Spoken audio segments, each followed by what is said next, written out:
You're too old. 3 words. Spoken loud enough for the whole platform to hear. Margaret Hale stood frozen as the man who'd promised her a future, the man whose letters had been her lifeline for 6 months, looked her up and down like spoiled goods and walked away. 52 years old, and she'd traveled 800 miles to be humiliated in front of strangers who laughed like it was theater. But this isn't a story about a woman who stayed broken. This is about what happened when she refused to disappear. Stay with me until the end. Like and comment what city you're watching from so I can see how far this story travels. The train's whistle cut through the late afternoon air like a knife, sharp and final.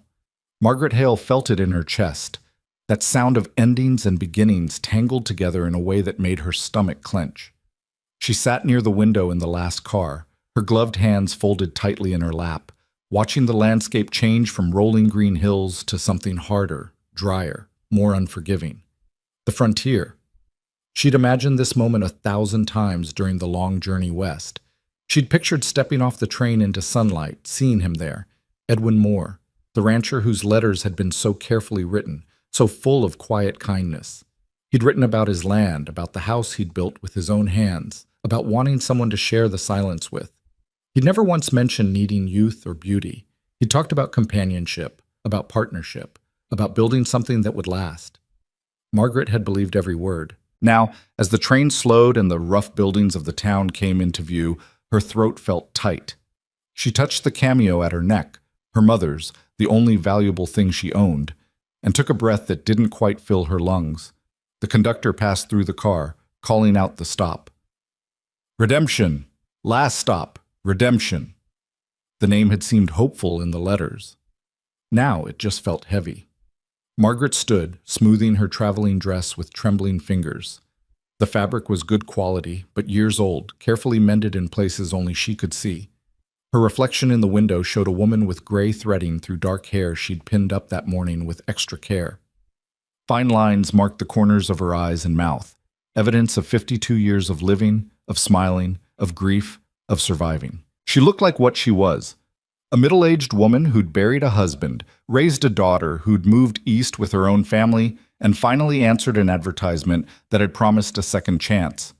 The train lurched to a stop. Margaret gathered her worn travel bag. Everything she owned fit inside it now, and made her way to the door. The conductor helped her down the steps, and suddenly she was standing on the platform, breathing air that smelled like dust and coal smoke, and something wild she couldn't name. The platform was busy. Men in work clothes hauled crates and barrels. A family with 3 small children struggled with an impossible pile of luggage. 2 older women in severe dark dresses stood near the station house, watching everything with the kind of sharp attention that missed nothing. Margaret scanned the crowd, looking for him. Edwin had sent a photograph, a formal portrait showing a stern-faced man with a thick mustache and eyes that seemed kind despite the rigid pose. He'd be 47 now, he'd written. A man who knew his own mind and his own limitations. Miss Hale? She turned toward the voice. He was taller than she'd expected, broader in the shoulders. The mustache was the same, but in person, his face seemed harder, his eyes colder. Edwin Moore stood 3 feet away, hat in hand, looking at her with an expression she couldn't quite read. Mr. Moore. Margaret smiled, feeling her heart hammer. I'm so pleased to finally... How old are you? The question cut her off mid-sentence. The smile froze on her face. I'm 52. I mentioned that in my first letter, I believe. 52. He said it like a diagnosis. His eyes traveled over her face, her hair, her dress, with a cold assessment that made her skin crawl. You look every year of it. The platform seemed to tilt. Margaret felt blood rush to her face. Around them, conversations were stopping. People were noticing. The 2 women near the station house had gone perfectly still, watching. Mr. Moore, your letters, you never indicated that age was a... I expected someone who could work, someone who could bear more children if needed, someone who wouldn't be a burden. His voice was loud enough now that it carried, deliberately loud. I don't need a grandmother, Miss Hale. I need a wife. I am perfectly capable. Look at you. He gestured at her with his hat, a dismissive wave that felt like a slap. Gray hair, probably can't handle a full day's work anymore. I was expecting someone, younger, hardier, someone who hasn't already lived most of her life. Margaret's hands tightened on her bag. Her face burned. She was aware of every eye on the platform turning toward them, aware of the whispers starting, aware of a snicker from somewhere behind her. "Your letters," she said quietly, fighting to keep her voice steady, "gave me reason to believe that you valued character and companionship over— I valued honesty." His voice was sharp now, accusatory. "You wrote like a woman in her 30s. You didn't mention the gray hair or the lines on your face. If I'd known, I told you my age." Her voice was firmer now, anger beginning to burn through the humiliation. "In my very first letter, you responded with kindness. You said—" "I said a lot of things." Edwin Moore put his hat back on his head. "But I'm not a charity house, Miss Hale. I work a ranch that needs strong hands and a strong back. I need someone who can pull their weight, not someone I'll be caring for in a few years when the work becomes too much." Laughter. Actual laughter. From the cluster of men near the freight car. One of them called out, "Should have sent a recent picture, lady." Another voice, "False advertising." Margaret felt something crack inside her chest. She'd crossed 800 miles. She'd sold everything she couldn't carry. She'd left behind the small room in her daughter's house where she'd felt like a burden, where every day reminded her she was a widow with nowhere else to go. She'd believed Edwin Moore's careful words about partnership and building something together. She'd believed she still had value. "Please." The word escaped before she could stop it, and she hated how small it sounded. "I've come all this way. I have nowhere else to—" "That's not my problem." Edwin's face was cold now, final. "I suggest you get back on the next train east, Miss Hale. There's nothing for you here." He turned to walk away. "Mr. Moore," her voice cracked. "Please, just—" He didn't even look back. Margaret stood frozen on the platform, her bag clutched in white-knuckled hands, watching him stride away toward a wagon hitched near the edge of the station. The whispers around her grew louder. The two older women were talking behind their hands, their eyes sharp with judgment. The men by the freight car were grinning, nudging each other. "Should have seen that coming," one of them said, not bothering to lower his voice. "Old enough to be his mother. Desperate, I'd say, coming all this way for a man she's never met." "Well, she's learned her lesson now, hasn't she?" The family with the children had gone quiet, the mother herding her kids away as if rejection might be contagious. The conductor who'd helped Margaret off the train wouldn't meet her eyes. Margaret wanted to disappear. She wanted the platform to open up and swallow her whole. Instead, she stood there, a 52-year-old woman in a worn traveling dress, publicly rejected and publicly humiliated, with every eye in redemption marking her as unwanted. Edwin Moore's wagon rolled away, dust rising behind it. The next train east wouldn't arrive for 3 days. Margaret made her way to the station house on legs that felt disconnected from her body. The station master, a thin man with spectacles and an uncomfortable expression, glanced at her bag and then away quickly. "Is there a hotel?" Her voice came out steadier than she felt. "Or a boarding house?" "McAllister's, up Main Street. Can't miss it." He pointed vaguely, still not meeting her eyes. $3 a week, meals extra." $3. Margaret had $12.30 to her name, enough for 4 weeks if she didn't eat much. And then what? "Thank you." She stepped off the platform into the street, and redemption opened up before her like a judgment. The main street was wide and dusty, lined with false front buildings that had clearly been built quickly and maintained grudgingly. A general store, a saloon, a barber shop, a blacksmith. Everything raw and new and temporary looking, as if the whole town might blow away in a strong wind. People stared. A woman sweeping the porch of the general store stopped mid-stroke to watch Margaret pass. 2 men in front of the saloon fell silent, their eyes following her. A young girl in a calico dress whispered something to her mother, who shushed her sharply but kept staring. Everyone had heard. Of course they had. This was a frontier town. Gossip probably traveled faster than the telegraph. Too old, too old, too old. The words beat in Margaret's head with every step. McAllister's boarding house was a 2-story structure that might have been painted white once but had faded to the color of old bones. The sign above the door hung slightly crooked. Margaret climbed the steps, knocked, and waited.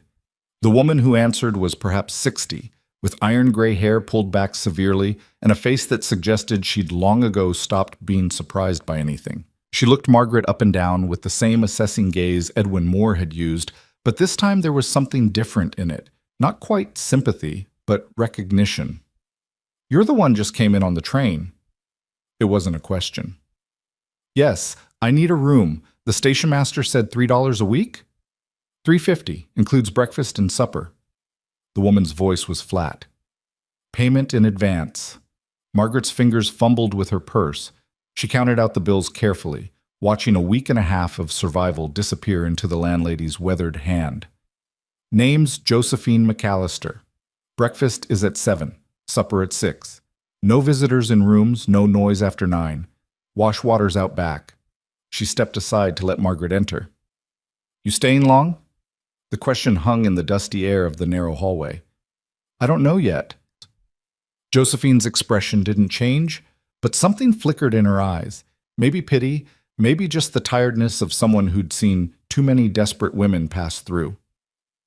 "Room's upstairs, second door on the right. Sheets are clean." The room was small, a narrow bed, a washstand, a chair, and a window that looked out onto the alley behind the building. Margaret set her bag down carefully and sat on the edge of the bed, her hands folded in her lap. The silence pressed against her ears. She didn't cry. She'd cried herself empty in the year after Thomas died, and then again when her daughter Catherine had made it clear that while Mother was welcome, she was also in the way. An obligation, a burden, a reminder of grief that Catherine wanted to move past. So Margaret had answered the advertisement. Rancher seeking companionable woman for partnership and marriage. Age less important than character and willingness to work. Contact Edwin Moore, Redemption, Dakota Territory. She'd believed it. She'd believed that somewhere there might be a place for a woman who was no longer young, but still had hands that could work and a heart that could hope. She'd been a fool. Outside her window, the sun was setting, turning the sky the color of a bruise. Margaret stood and moved to look out. From here, she could see past the buildings to the land beyond. Rolling prairie that seemed to go on forever, grass moving in waves under the wind. It was beautiful in a stark, unforgiving way. Beautiful and utterly indifferent to the small struggles of small people in a small town. A knock on the door made her turn. Josephine stood in the hallway holding a plate with bread, cheese, and dried apples. "You missed supper. Thought you might be hungry." Margaret stared at the unexpected kindness. "I can pay." "Didn't ask you to." Josephine set the plate on the washstand. "Eat. You look like you could use it." "Why?" The question escaped before Margaret could stop it. "Everyone else in this town has already decided I'm not worth their time. Why would you?" "Because I know what it's like to be judged before you've even opened your mouth." Josephine's voice was rough. "Because 30 years ago, I came here as a mail-order bride too, and the man who sent for me took one look at the scar on my face from a childhood burn and said I'd do for keeping house, but he wouldn't touch me as a wife." She paused at the door. "Eat. Tomorrow will be hard enough." The door closed softly. Margaret sat back down on the bed, looking at the plate of food. The bread was fresh, the cheese was good quality, the apples had been sliced carefully. She ate slowly, tasting each bite, trying not to think about tomorrow or the day after, or how she would survive in a place that had already marked her as unwanted. When she finished, she lay down fully clothed on the narrow bed and stared at the ceiling. Somewhere in the distance, a piano played badly in what was probably the saloon. Men's voices rose in laughter. The town of Redemption went about its evening, utterly unconcerned with Margaret Hale and her ruined hopes. She woke to gray light filtering through the thin curtains. For a moment, she didn't remember where she was. Then, it all came rushing back.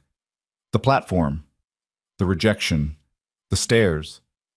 Margaret sat up slowly, her body stiff from sleeping in her clothes. A pitcher of wash water stood on the stand. Josephine must have brought it while Margaret slept. She washed her face and hands, changed into her other dress, only slightly less worn than the first, and tried to pin her hair in a way that felt dignified. The mirror above the washstand showed her the truth. She looked exactly like what Edwin Moore had called her. Too old. Too used up. Too late for second chances. Margaret turned away from her reflection. Breakfast in the boarding house dining room was a silent affair. 3 other residents sat at the long table, 2 men who worked at the rail yard and a younger woman who didn't meet anyone's eyes. They ate quickly and left. Josephine served coffee and biscuits without comment. "Is there work in town?" Margaret asked quietly. "For a woman?" Josephine refilled her coffee. "Laundry sometimes. Sewing if you're good at it. The hotel takes on help when they're busy, but they're not." She paused. "What can you do?" "I can cook, clean, sew. I kept house for my husband for 23 years. After he died, I helped my daughter with her children. I'm strong enough despite what—" She stopped, not wanting to say his name. "Despite what that fool said yesterday." Josephine's voice was flat.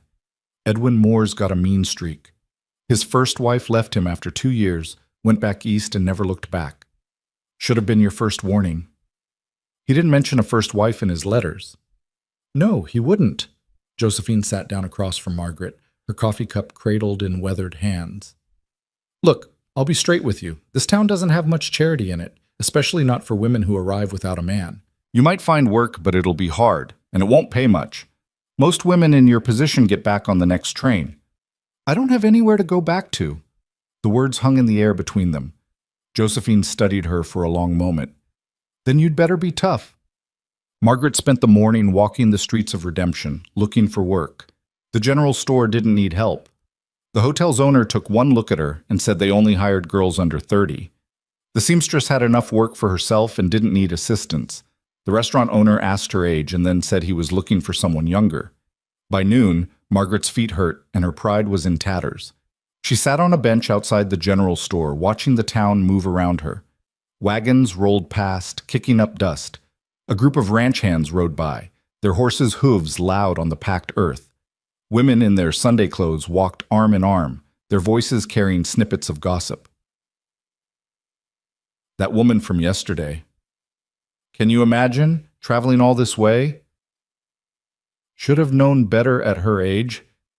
Margaret closed her eyes. You look like you could use this. She opened her eyes to find a young woman standing in front of her, holding out a tin cup of water. The woman was perhaps 25, with auburn hair and a kind face dusted with freckles. She wore a simple blue dress and carried a basket over one arm. Thank you. Margaret took the cup gratefully. The water was cold and clean. I'm Alice Warren. I work at the general store. The young woman sat down on the bench beside her. I saw you this morning asking about work. Margaret Hale. She drank the water slowly. I don't suppose you know of any opportunities your employer might have mentioned?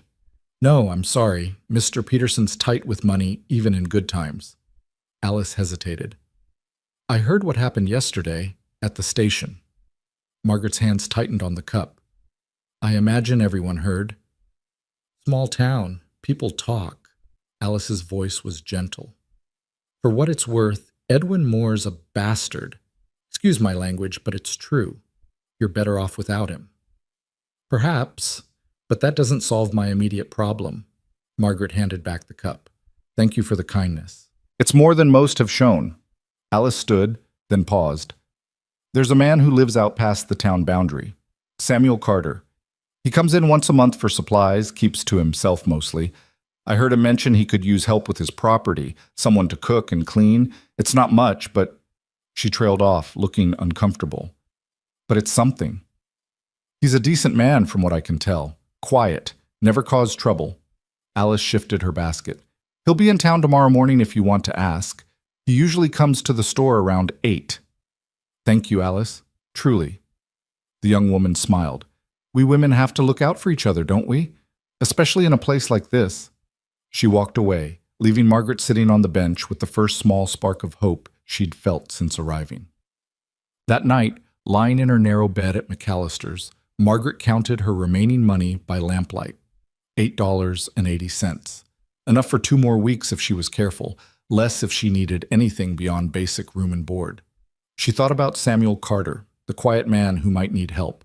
It wasn't what she'd imagined when she'd answered Edwin Moore's letter. It wasn't partnership or marriage or building something together. But it was work. It was survival. And maybe, in a town called Redemption, that would have to be enough. Outside her window, the prairie wind picked up, rattling the glass. Margaret blew out the lamp and closed her eyes, trying not to think about the platform, about the stairs, About Edwin Moore's cold voice saying she was too old to matter. Tomorrow, she would ask a stranger for work. Tomorrow, she would try again. Because what other choice did she have? The wind howled like something wild and lonely, and Margaret fell asleep to the sound of it, dreaming of trains that only traveled backward and doors that opened onto nothing but empty sky. Morning came too quickly. Margaret woke with her heart already racing, the pale light through her window feeling less like dawn and more like a countdown. She dressed carefully in her better dress, the one she'd saved for meeting Edwin Moore as his wife, and tried to smooth the wrinkles that came from being folded in a travel bag for weeks. Her hands shook as she pinned her hair, and she had to start over twice before the pins held steady.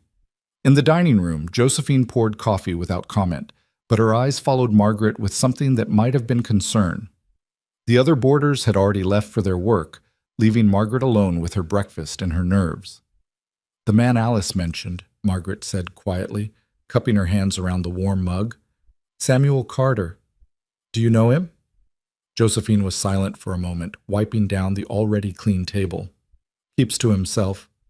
Lost his wife and boy to fever about 5 years back. Built a cabin out past the northern boundary, barely comes to town except for supplies." She paused. "He's not dangerous if that's what you're asking. Just broken, I suppose. Like most of us." Alice said he might need help. "Might? He's never asked for it before." Josephine met her eyes. "But then you're not exactly in a position to be particular, are you?" The words weren't cruel, just honest. Margaret nodded and finished her coffee in silence. At 7:45, she walked to the general store. The morning was clear and cool, the sky stretched wide and endless overhead. Already people were out. The blacksmith's hammer rang against his anvil. Women gathered near the water pump with their buckets. A freight wagon rolled past loaded with lumber. Margaret felt their eyes on her again, felt the weight of yesterday's humiliation following her like a shadow. The general store's door stood open, and Alice was inside arranging bolts of fabric on the shelves. She brightened when she saw Margaret. "You came. I wasn't sure you would." "I don't have the luxury of pride anymore," Margaret said, and was surprised to find she could say it without bitterness. It was simply true. "He should be here soon. He's punctual as a church bell. First Tuesday of every month, 8 o'clock sharp." Alice glanced toward the door. "Just don't expect much conversation. He's not what you'd call talkative." They didn't have to wait long. At precisely 8 o'clock, a man appeared in the doorway, and Margaret felt something shift in her chest. Not attraction exactly, but recognition. Here was someone else who carried weight. Samuel Carter was perhaps 45, tall and lean in the way of men who worked hard and ate sparingly. His clothes were clean but worn, patched in places with careful stitches. Dark hair threaded with gray fell past his collar, and his face was weathered by sun and wind into deep lines around his eyes and mouth. But it was his eyes that caught her, gray as storm clouds, holding a kind of tired watchfulness that suggested he expected nothing good from the world and had stopped being surprised when that expectation was met. He nodded to Alice, his gaze passing over Margaret without interest, and moved to the counter with a list already in his hand. "Morning, Mr. Carter?" Alice said brightly. "The usual?" "Yes, ma'am." His voice was rough, like it didn't get used often. "And if you have lamp oil, I'll take 2 bottles." "We do." Alice glanced at Margaret, then back at Samuel. "Mr. Carter, this is Margaret Hale. She's new to town and looking for work. I thought, well, I remembered you mentioning you could use help with your place." For the first time, Samuel looked directly at Margaret. His eyes moved over her face without expression, taking in the gray hair, the lines, the worn dress. She forced herself to stand straight, to meet his gaze without flinching. "I can cook and clean," Margaret said when the silence stretched too long. "I'm a hard worker, Mr. Carter. I don't need much, just fair wages and a chance to earn my keep." Something flickered in his eyes, surprise maybe at her directness. "I live alone, out past town about 5 miles. It's not suitable for a lady." "I'm not looking for suitable. I'm looking for work." Alice busied herself with gathering items from Samuel's list, but Margaret could see her listening intently. Samuel studied Margaret for another long moment. "Can you cook over a wood fire? The cabin doesn't have a proper stove." "Yes." "The work would be hard. Cleaning, cooking, washing, mending. The place has been neglected. I understand. I can pay 50 cents a week. Meals included while you're working. 50 cents. It was barely anything, but it was more than the nothing she had now. That's acceptable. He nodded slowly, as if making up his mind about something. I come to town once a month. You could ride out with me today, see the place. If it doesn't suit you, I'll bring you back tomorrow with no hard feelings. Margaret felt Alice's hopeful gaze on her. She thought about the $8.80 in her purse, about the boarding house room she could afford for 2 more weeks, about the stares and whispers that followed her through Redemption's streets. When do we leave? Hour. I need to finish my business here first. I'll be ready. Samuel turned back to Alice to complete his order, and Margaret slipped outside before her legs could start shaking. She walked quickly back to McAllister's, climbed the stairs to her room, and packed her bag with trembling hands. Everything she owned fit inside. 2 dresses, undergarments, her mother's cameo, a hairbrush, a small sewing kit, and the letters from Edwin Moore that she should have burned, but hadn't. Josephine was in the hallway when Margaret came down. You're leaving. I found work. A man named Samuel Carter needs help with his property. Josephine's expression didn't change, but her voice dropped. Be careful out there. It's isolated. If something goes wrong, something's already gone wrong, Margaret said quietly. This is me, trying to make it right. For a moment, the 2 women looked at each other, both of them mail-order brides, who'd learned the hard way that promises written in letters often dissolved like smoke when held up to daylight. You paid through the week, Josephine said finally. If it doesn't work out, your room will be here. Thank you. Margaret walked back to the general store, her bag heavy in her hand. Samuel was loading supplies into a weathered wagon hitched to 2 sturdy horses. He glanced at her bag but didn't comment, just nodded toward the wagon seat. Climb up? She did, settling herself on the hard bench. Samuel finished securing the supplies, checked the horses' harnesses with careful attention, then climbed up beside her. The seat was narrow enough that their shoulders nearly touched. It's a rough ride, he said, picking up the reins. Hold on to the rail. The wagon lurched forward, and Redemption began to fall away behind them. They rode in silence. The road, barely more than twin ruts worn into the prairie, stretched north across land that seemed to have no end.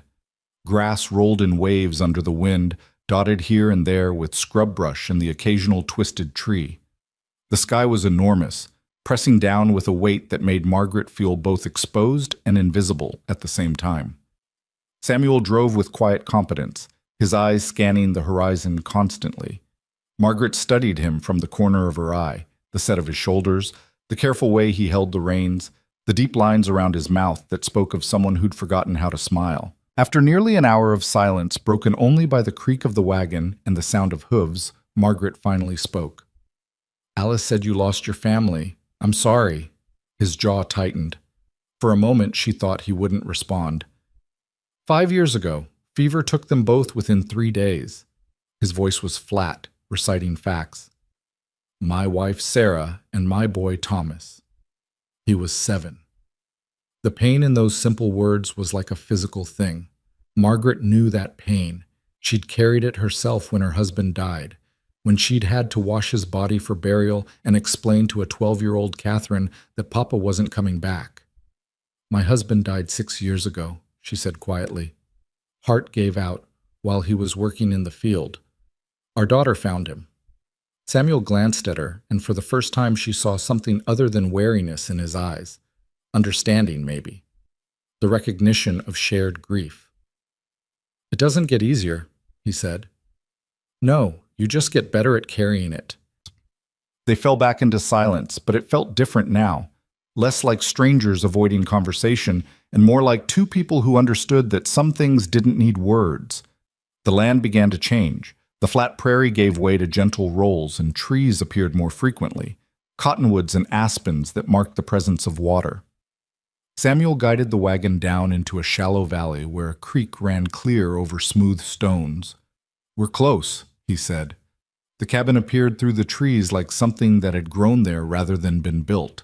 Rough-hewn logs chinked with mud, a stone chimney, a roof that sagged slightly on one side. It sat in a clearing near the creek, surrounded by tall grass that had gone wild. A small barn stood behind it, and Margaret could see a chicken coop that leaned precariously to one side. Samuel pulled the wagon to a stop and sat for a moment, his hands still on the reins, looking at the cabin as if seeing it through her eyes. "It's not much," he said finally.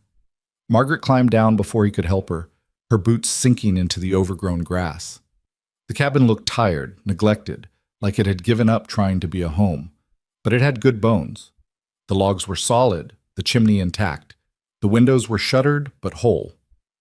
"It's honest," she said. "That's more than some things I've encountered lately." The corner of his mouth twitched, not quite a smile, but close. He unhitched the horses and led them to the barn while Margaret approached the cabin door. It stood slightly ajar and she pushed it open slowly. The hinges creaked. Inside, the single room was dim and dusty. A bed frame stood against one wall, the mattress rolled up and covered with a canvas tarp. A rough table with 2 chairs occupied the center of the space. Shelves lined one wall, mostly empty except for a few tin plates and cups. The fireplace dominated the far wall, cold and dark, the stones blackened with old smoke. Everything was covered in a fine layer of dust that spoke of months, maybe years, of minimal living. This wasn't a home. It was a shelter someone used to keep the rain off while they waited to die. Margaret set down her bag and walked to the shuttered window. She pulled it open, and light flooded in along with fresh air that smelled of grass and water. Dust motes swirled in the sudden brightness.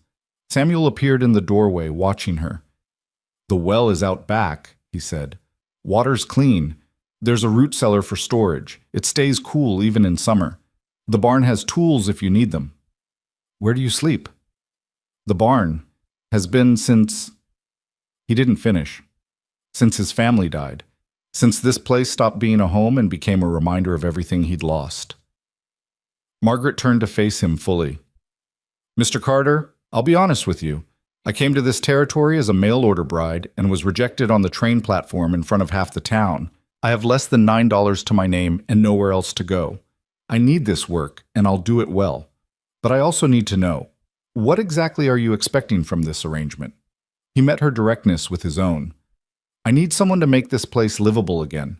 Cook meals I don't have to think about, keep things clean, maybe tend the chickens and the garden plot that's gone to weeds. I work from dawn until dark trying to build up enough stock to make a living. I don't have time to keep house." He paused. "I'm expecting work, Mrs. Hale. Nothing else. You'll sleep here. I'll sleep in the barn. 50 cents a week, meals included, and I'll bring you to town if you want to leave." The clarity was almost startling. No hidden expectations, no implications, just work. "Then we have an understanding. There's stew from yesterday in the pot by the fire. Might still be good if you heat it up. I need to see to the horses and check the fence line before dark." He hesitated.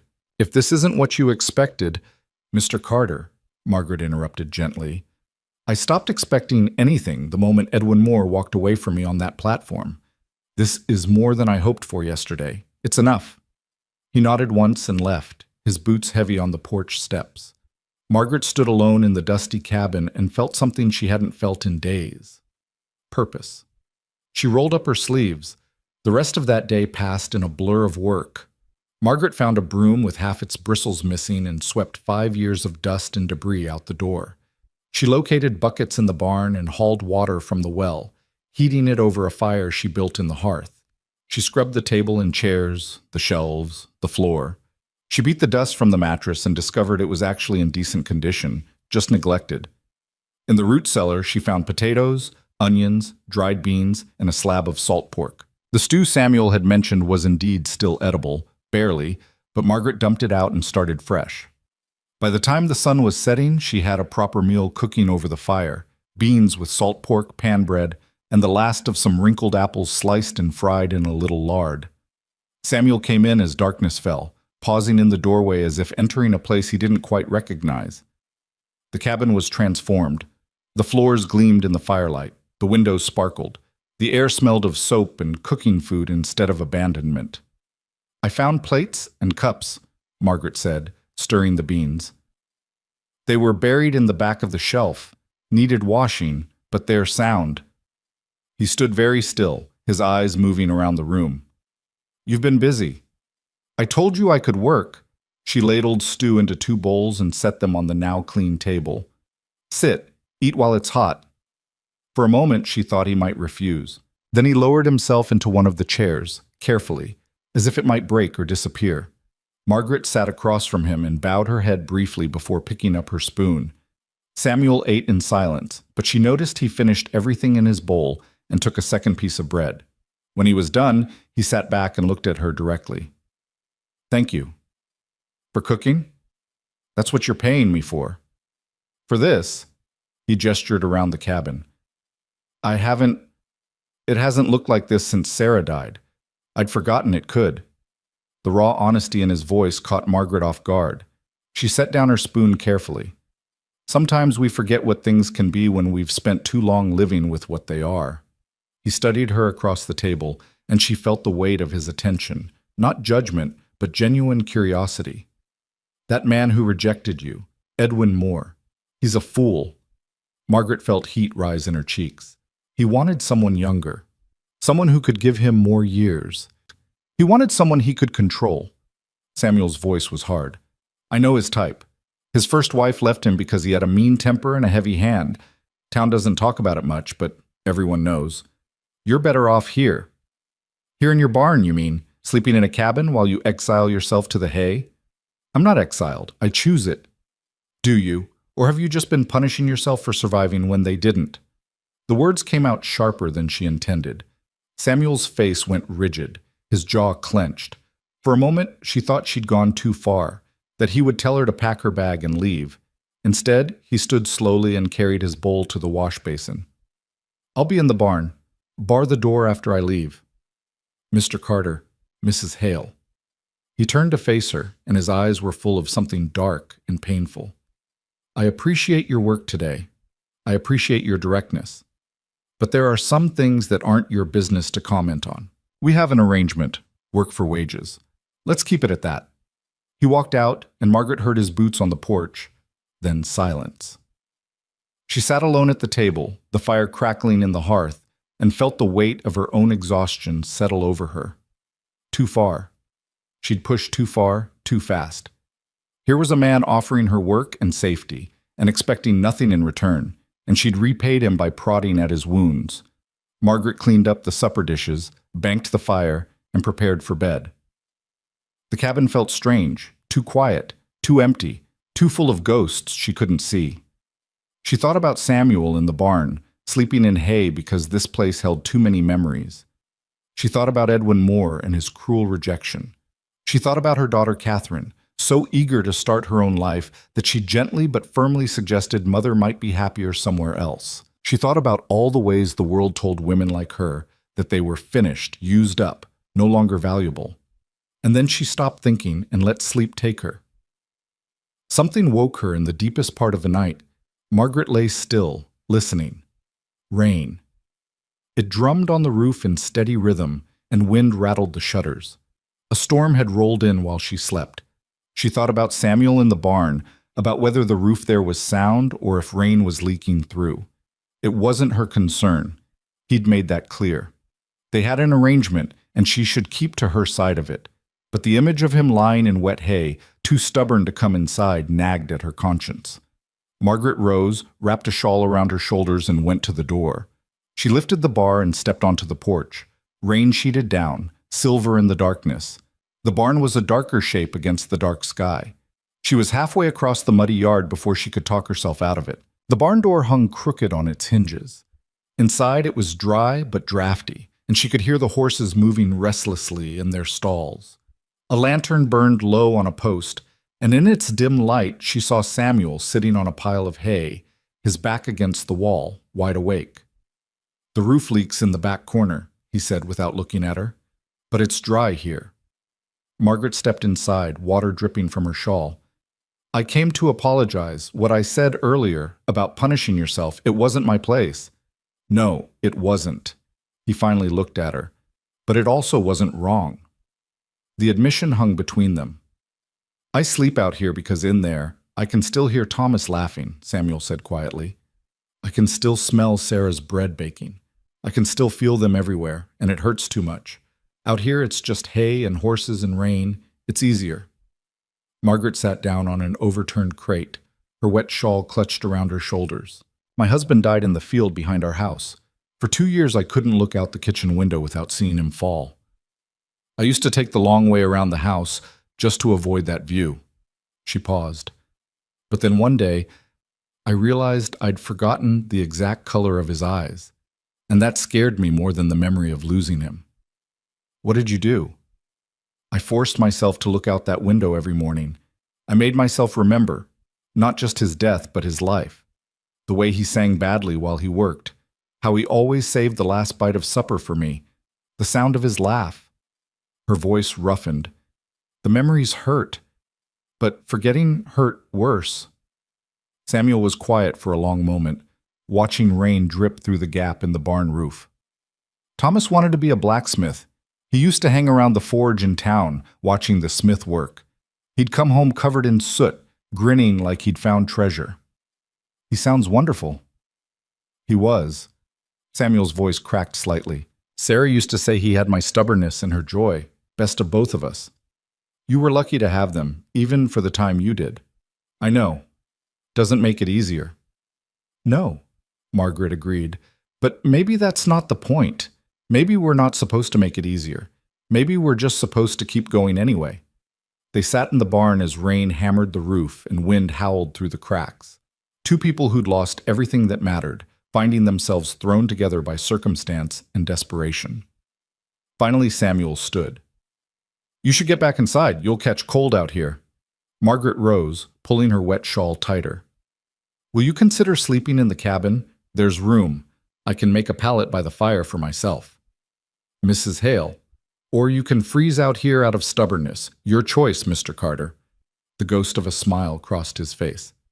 You don't pull your punches, do you? I'm 52 years old and was publicly rejected 3 days ago. I don't have the energy for dancing around the truth anymore. He considered this, then nodded slowly. I'll think about it. It wasn't agreement, but it wasn't refusal either. Margaret took it as a small victory and headed back through the rain to the cabin. She changed into dry clothes and rebuilt the fire, then lay back down on the bed. Outside, the storm raged on. But inside, the cabin felt a little less empty than it had before.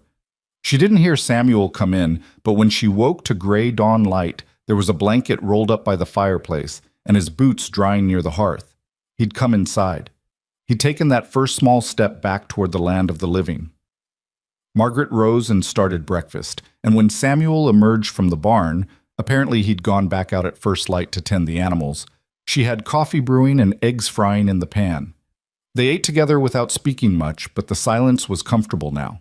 After breakfast, Samuel headed out to work on the fence line, and Margaret attacked the chicken coop with determination. By midday, she had it cleaned, repaired, and producing eggs again. The days began to develop a rhythm.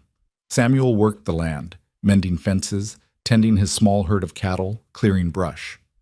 Margaret transformed the cabin and its surroundings, washing, mending, cooking, gardening. They spoke little, but what they did say carried weight. In the evenings, they ate together at the clean table. Sometimes Samuel would mention a repair that needed doing, and Margaret would offer to help. Sometimes she would ask about the land, and he would tell her about the creek's flow or where the best grazing was.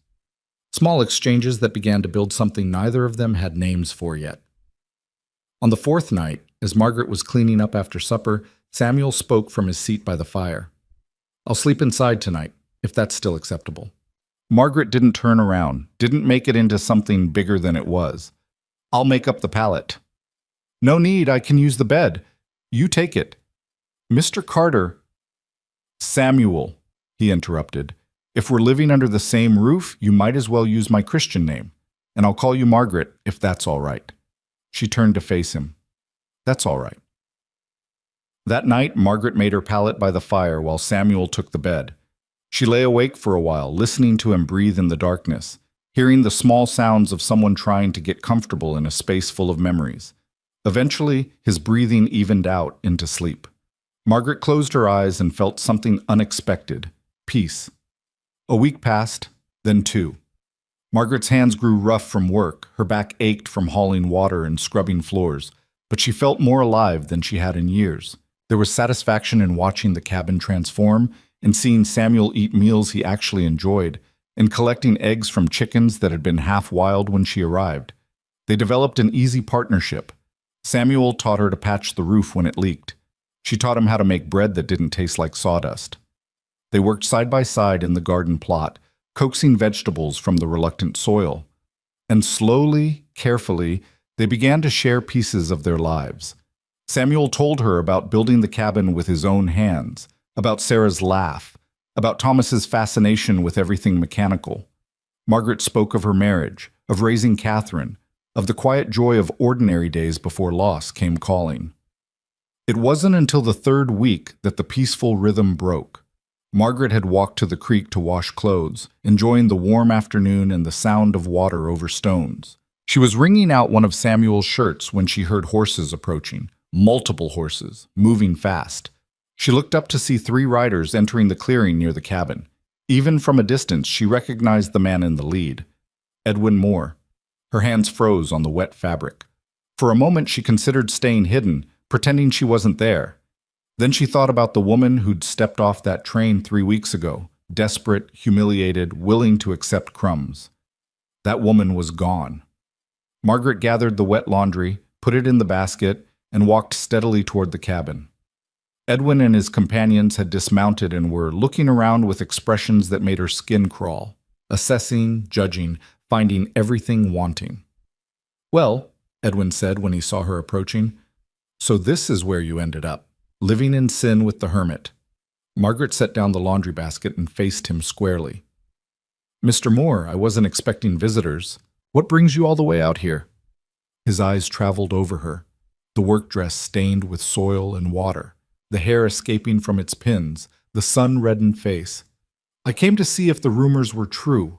Margaret Hale, the woman too old to be a proper wife, shacking up with Samuel Carter like a common—" "Finish that sentence," came Samuel's voice from behind Edwin, "and we're going to have a problem." Margaret's heart jumped. Samuel stood 10 feet away, an axe hanging loosely in his hand from whatever work he'd been doing. His face was calm, but his eyes were hard as stones. Edwin turned, and something ugly flickered across his face. "Carter, didn't hear you come up." "Clearly." Samuel's gaze moved to the other 2 men, ranch hands by their look, younger and uncertain. "Mrs. Hale works for me. She keeps house in exchange for wages. That's all there is to it." "That's not what people are saying in town." "I don't care what people say in town, and neither should you, seeing as you gave up any right to comment on Mrs. Hale's situation when you humiliated her on that train platform." Edwin's face flushed. "Now, listen here." "No, you listen." Samuel stepped forward, and despite the axe in his hand, his voice stayed level. "You made your choice. You rejected a good woman in the cruelest way possible. She found honest work and a safe place. That bothers you? That's your problem. But you don't get to ride out here and sling accusations." One of the ranch hands shifted uncomfortably. "Mr. Moore, maybe we should—" "Stay out of this, Davis." Edwin's attention snapped back to Margaret. "I came to offer you another chance. I was hasty before. Maybe we can work something out after all." The words were so absurd that for a moment Margaret couldn't process them. Then understanding dawned cold and clear. He didn't want her. He wanted to take away the thing that made him look like a fool, the woman he'd rejected finding value somewhere else. "No," she said simply. "You haven't even heard my offer."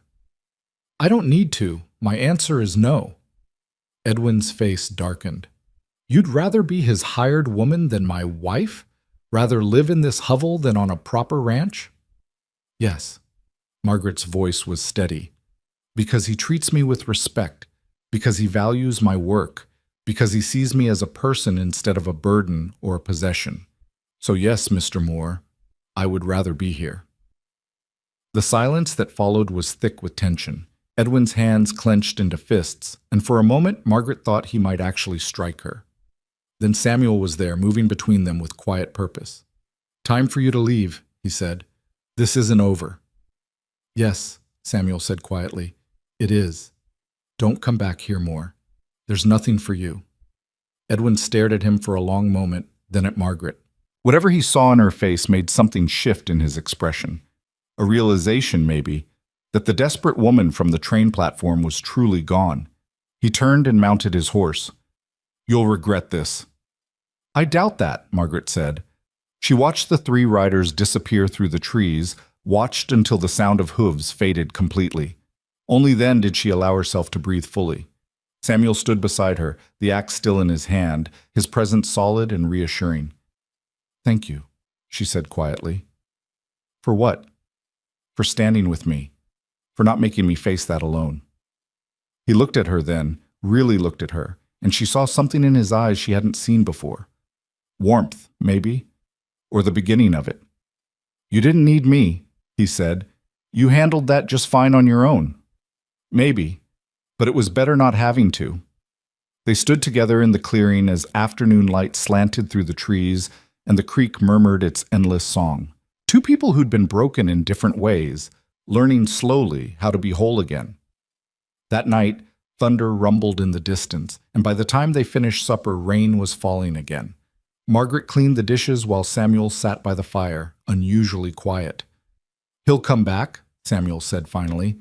"Men like Edwin Moore don't like being told no, especially not in front of witnesses." "I know." Margaret dried the last plate and put it away. "I'm not afraid of him." "Maybe you should be. He's got a temper and enough pride to be dangerous." She turned to face him. "Are you saying I should have accepted his offer, gone back to town with him?" "No." The word was sharp, immediate. Samuel stood and crossed to where she stood by the table. "I'm saying I won't let him hurt you. Whatever comes next, you're not facing it alone." The certainty in his voice made something catch in Margaret's chest. "Why? We barely know each other." "Don't we?" He held her gaze. "I know you're brave enough to start over in a place where no one wanted you. I know you work harder than anyone I've ever met. I know you speak truth even when it's uncomfortable. I know you made this cabin feel like a home again when I'd given up on it ever being more than a place to wait for death." He paused. "Maybe that's enough." Margaret felt tears prick her eyes, not from sadness, but from the sharp, unexpected sweetness of being truly seen. "I thought I was too old for second chances." "So did I." Samuel's voice softened. "Turns out we were both wrong." The rain intensified, hammering the roof, and somewhere in the distance lightning split the sky. But inside the cabin, warmed by firelight and something neither of them was quite ready to name, Margaret felt safer than she had in years. She'd come west looking for a husband and found rejection. But here, in this isolated cabin with a grieving widower who slept with ghosts, she'd found something else entirely. She'd found herself again. And maybe, just maybe, that was the beginning of something worth more than any promise written in a stranger's letters. The storm that night was fierce, but it passed. What didn't pass was the tension that settled over the cabin like invisible fog in the days that followed. Samuel became watchful in a way that made Margaret's stomach clench, his eyes constantly scanning the tree line when he worked outside, his hand never far from the rifle he now kept propped by the door. "You're expecting him to come back," Margaret said on the third morning after Edwin's visit. She was kneading bread dough, her hands working the rhythm she'd learned from her own mother decades ago. Samuel stood at the window, coffee cup in hand, looking out at the clearing. "Men like Moore don't make threats they don't intend to keep. He'll come back. Question is when. Maybe he's had time to think better of it." Maybe, but his tone said he didn't believe it. Margaret shaped the dough into loaves and set them to rise near the fire. She wiped flour from her hands and crossed to stand beside him at the window. The morning was clear and bright, birds singing in the cottonwoods, the creek glittering in sunlight. It looked peaceful. It felt like the calm before something broke. "I won't go back to town," she said quietly, "if that's what you're worried about. I won't let him bully me into leaving." Samuel turned to look at her, and something in his expression made her breath catch. "I'm not worried about you leaving. I'm worried about him hurting you to get at me." "Why would he want to get at you?" "Because I stood up to him in front of his men. Because you chose this place over his ranch. Because—" He stopped, seeming to struggle with words. "Because it's clear to anyone paying attention that this isn't just an employer and employee anymore." The words hung between them, fragile and terrifying and true. Margaret felt heat rise in her face, but she didn't look away. "No," she said softly. It isn't. Samuel set down his coffee cup carefully, as if afraid sudden movement might shatter whatever was building between them. Margaret, I need you to understand something. When Sarah and Thomas died, I buried myself with them. I didn't just move to the barn, I moved out of life entirely. I worked until I couldn't think, slept when exhaustion forced it, existed without living for 5 years. His voice roughened. And then you showed up, this woman everyone said was too old to matter, and you walked into my half-dead life and made it come alive again. You made me remember what it feels like to sit across the table from someone and share a meal, what it feels like to laugh at something small, what it feels like to want to wake up in the morning. Margaret's throat tightened. Samuel, I'm not saying this right. What I mean is, if Moore comes here looking for trouble, he won't find you alone. He won't find you unprotected. Because somewhere in these last few weeks, you stopped being just my hired help and became something I can't afford to lose. Before Margaret could respond, before she could find words for the tangle of emotions in her chest, a sound made them both freeze. Horses. Multiple horses, approaching fast. Samuel grabbed the rifle and moved to the door in one fluid motion. Get back from the window. Margaret's heart hammered, but she didn't retreat. Instead, she reached for the heavy iron skillet hanging by the fireplace. If there was going to be trouble, she wouldn't face it unarmed. The riders burst into the clearing, 4 of them this time, not 3. Edwin Moore led them, but the other men weren't his ranch hands. These were harder men, rough-looking, the kind who made their living on the wrong side of the law.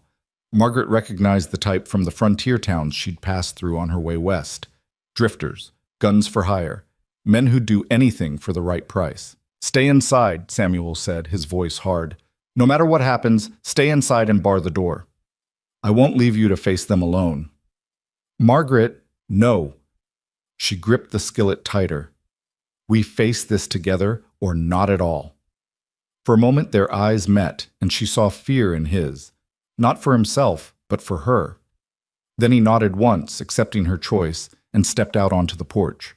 Margaret followed, staying slightly behind him, the skillet heavy in her hands. Edwin sat his horse with the easy confidence of a man who'd brought overwhelming force and knew it. The 3 men with him spread out slightly, creating a semicircle that felt like a trap closing. Carter, Edwin said, his voice falsely pleasant. I brought some friends. Thought we might have a more productive conversation this time. We had our conversation. I told you not to come back. See, that's where you made a mistake. Edwin swung down from his saddle, and the other men did the same. You don't get to tell me where I can and can't go, and you certainly don't get to steal what's rightfully mine. I'm not yours, Margaret said, her voice cutting through the tension. I never was. Edwin's eyes fixed on her with something ugly in them. You came here to marry me. That was the deal. Just because you got cold feet doesn't mean you can break our agreement. There was no agreement. You rejected me, remember? In front of half the town. You called me too old, too worn out to be of use. I changed my mind. Well, I didn't. Margaret stepped forward, level with Samuel now. I told you no, Mr. Moore. That should have been the end of it. One of the hired men, a tall, rangy fellow with a scar across his jaw, laughed. She's got spirit, Moore. Maybe you should have appreciated that before you ran her off. Shut up, Briggs. Edwin's face was flushed now, anger breaking through his controlled facade. This doesn't concern you. You're paying us to be here, Briggs said with a shrug. That makes it concern us. Samuel's grip on the rifle tightened. Whatever you're planning, Edwin, it ends badly for everyone. Take your men and go. Or what? You'll shoot all 4 of us? Edwin smiled, but it didn't reach his eyes. You might get 1, maybe 2 before they take you down. And then what happens to your precious Margaret? The threat was clear, hanging in the air like poison. Margaret felt ice slide down her spine, but she forced herself to stand steady, to show no fear. Here's what's going to happen, Edwin continued, his voice taking on a lecturing tone. Margaret is going to gather her things and come back to town with me. We'll have a quiet wedding, and this whole embarrassing situation will be resolved. You, Carter, are going to stand aside and let it happen. Because if you don't, my friends here will make sure you're in no condition to object. And if I refuse? Margaret asked. Edwin's smile widened. Then we'll have to convince you. Briggs, show the lady we're serious. The scarred man stepped forward, reaching for Margaret's arm. She didn't think. She just reacted. The iron skillet swung in a wide arc and connected with Briggs's temple with a sound like a hammer hitting wood. He dropped like a felled tree, blood streaming from the gash she'd opened. For a moment, everyone froze in shock. Then chaos erupted.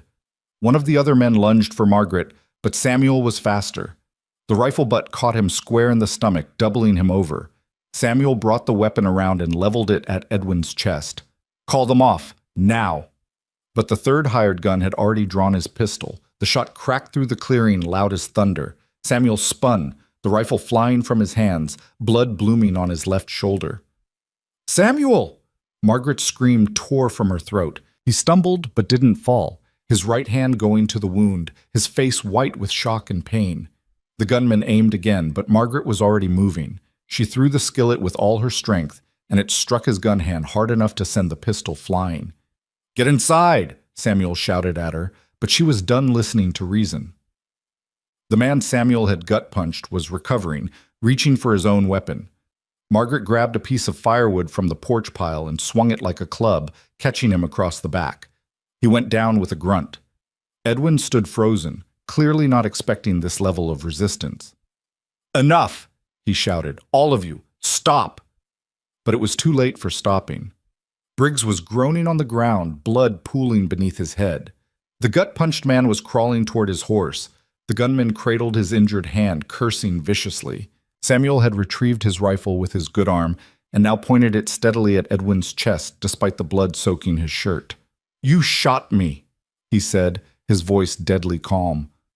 "On my own land. In front of a witness. That's attempted murder, Moore." Edwin's face had gone pale. "That wasn't... I didn't tell him to shoot. I just wanted to scare you." "Well, congratulations. You've scared me into making sure you never come back here." Samuel's finger moved to the trigger. "Give me one reason why I shouldn't end this right now." "Because that would make you a murderer," Margaret said quietly, moving to Samuel's side. Blood was dripping from his fingertips, and his face was growing paler by the second, but his aim never wavered. "Because he's not worth it. Because we're better than this." Samuel's jaw clenched. For a long moment, Margaret thought he might pull the trigger anyway. Then he lowered the rifle slightly, though he kept it pointed in Edwin's general direction. "Get your men and get off my land," he said. "If I ever see you within 5 miles of this cabin again, I will shoot you on sight. That's a promise." Edwin scrambled to help Briggs to his feet. The scarred man was dazed, blood still flowing from the wound on his head. The other 2 men were already mounted, eager to be gone. "This isn't over," Edwin said, but his voice lacked conviction now. He looked at Margaret, and whatever he saw on her face made him flinch. "You could have had a good life with me." "No," Margaret said simply. "I couldn't have, because you don't know the first thing about making a life with someone. You only know how to own things." Edwin turned away and helped Briggs onto his horse. Within minutes, all 4 riders were disappearing into the trees, leaving only blood on the ground and the acrid smell of gunpowder in the air. The moment they were out of sight, Samuel's knees buckled. Margaret caught him before he fell, her arms around his waist, taking his weight. "Easy, I've got you." "I'm fine," he muttered, but his voice was weak. "You're shot, you stubborn fool. Come on, inside. We need to stop that bleeding." She half carried, half dragged him into the cabin and maneuvered him into the chair by the table. His shirt was soaked with blood now, and when she carefully pulled the fabric away from the wound, she saw a neat hole just below his collarbone, blood pulsing out with each heartbeat. "The bullet went through," she said, forcing her voice to stay calm even as her hands shook. "That's good. Nothing's lodged inside." "How do you know about bullet wounds?" "My husband was a hunter. I patched him up more than once when he was careless." She grabbed clean rags from the shelf and pressed them hard against the wound. Samuel hissed in pain. "I need to pack this and bind it tight. It's going to hurt." "Just do it." Margaret worked quickly, her years of nursing her husband and later her daughter's children coming back to her. She cleaned the wound as best she could with whiskey from the bottle Samuel kept for emergencies, then packed it with clean cloth and bound his shoulder tightly. Samuel endured it in silence, his jaw clenched, sweat beading on his forehead. When she was done, he was shaking from shock and blood loss, his lips pale. Margaret covered him with a blanket and made him drink water. You need a doctor, she said. No doctor. Town's too far and I don't trust anyone there not to talk. Samuel? If word gets out that Moore shot me, there'll be questions, an investigation, maybe charges filed. That means law enforcement, maybe a trial. He met her eyes. Moore has money and influence. I'm just a homesteader living alone with a woman who's not my wife. How do you think that plays out? Margaret felt sick because she knew he was right. In the eyes of the law and society, they would be the ones judged questionable, not Edwin Moore. Then we take care of it ourselves, she said firmly. But if that wound festers, if you develop fever, then we'll deal with it. Together. His good hand found hers and squeezed weakly. Thank you. For not hiding inside like I told you to. For standing with me. Did you really think I wouldn't?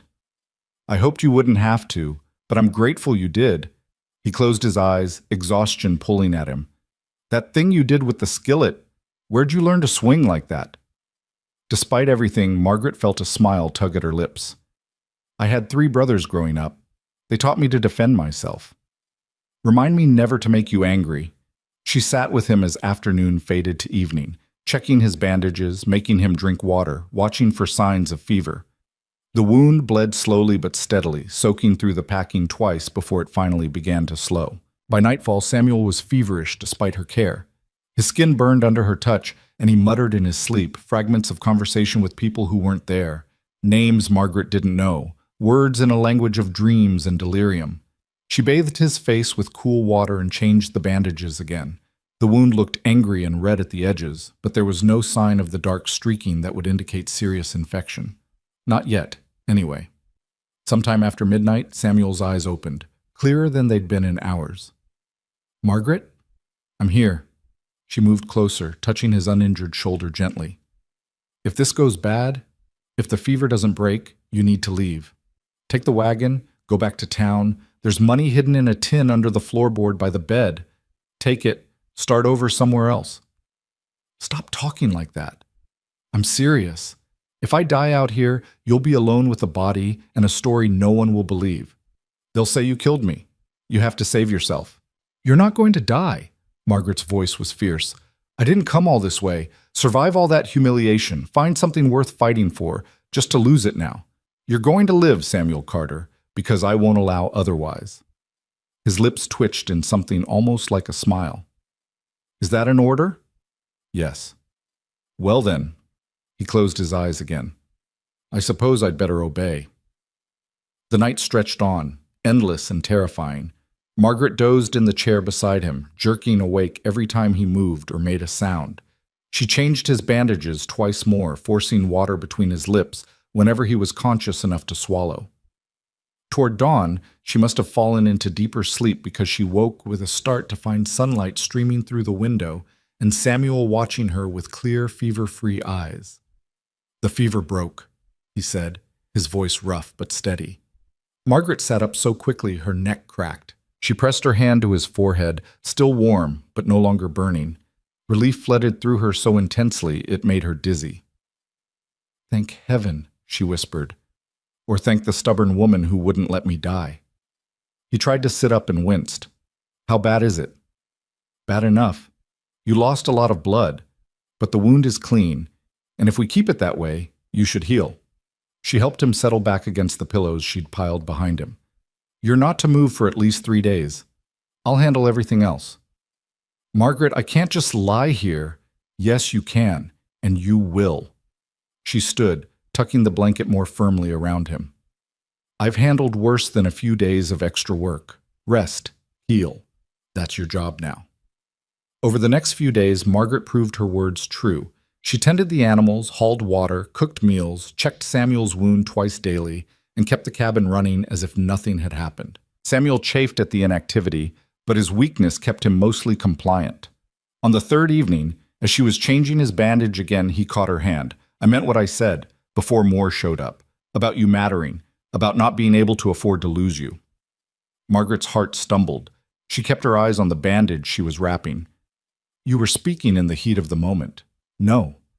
I was speaking truth I'd been avoiding for weeks. He waited until she looked at him. I know this is complicated.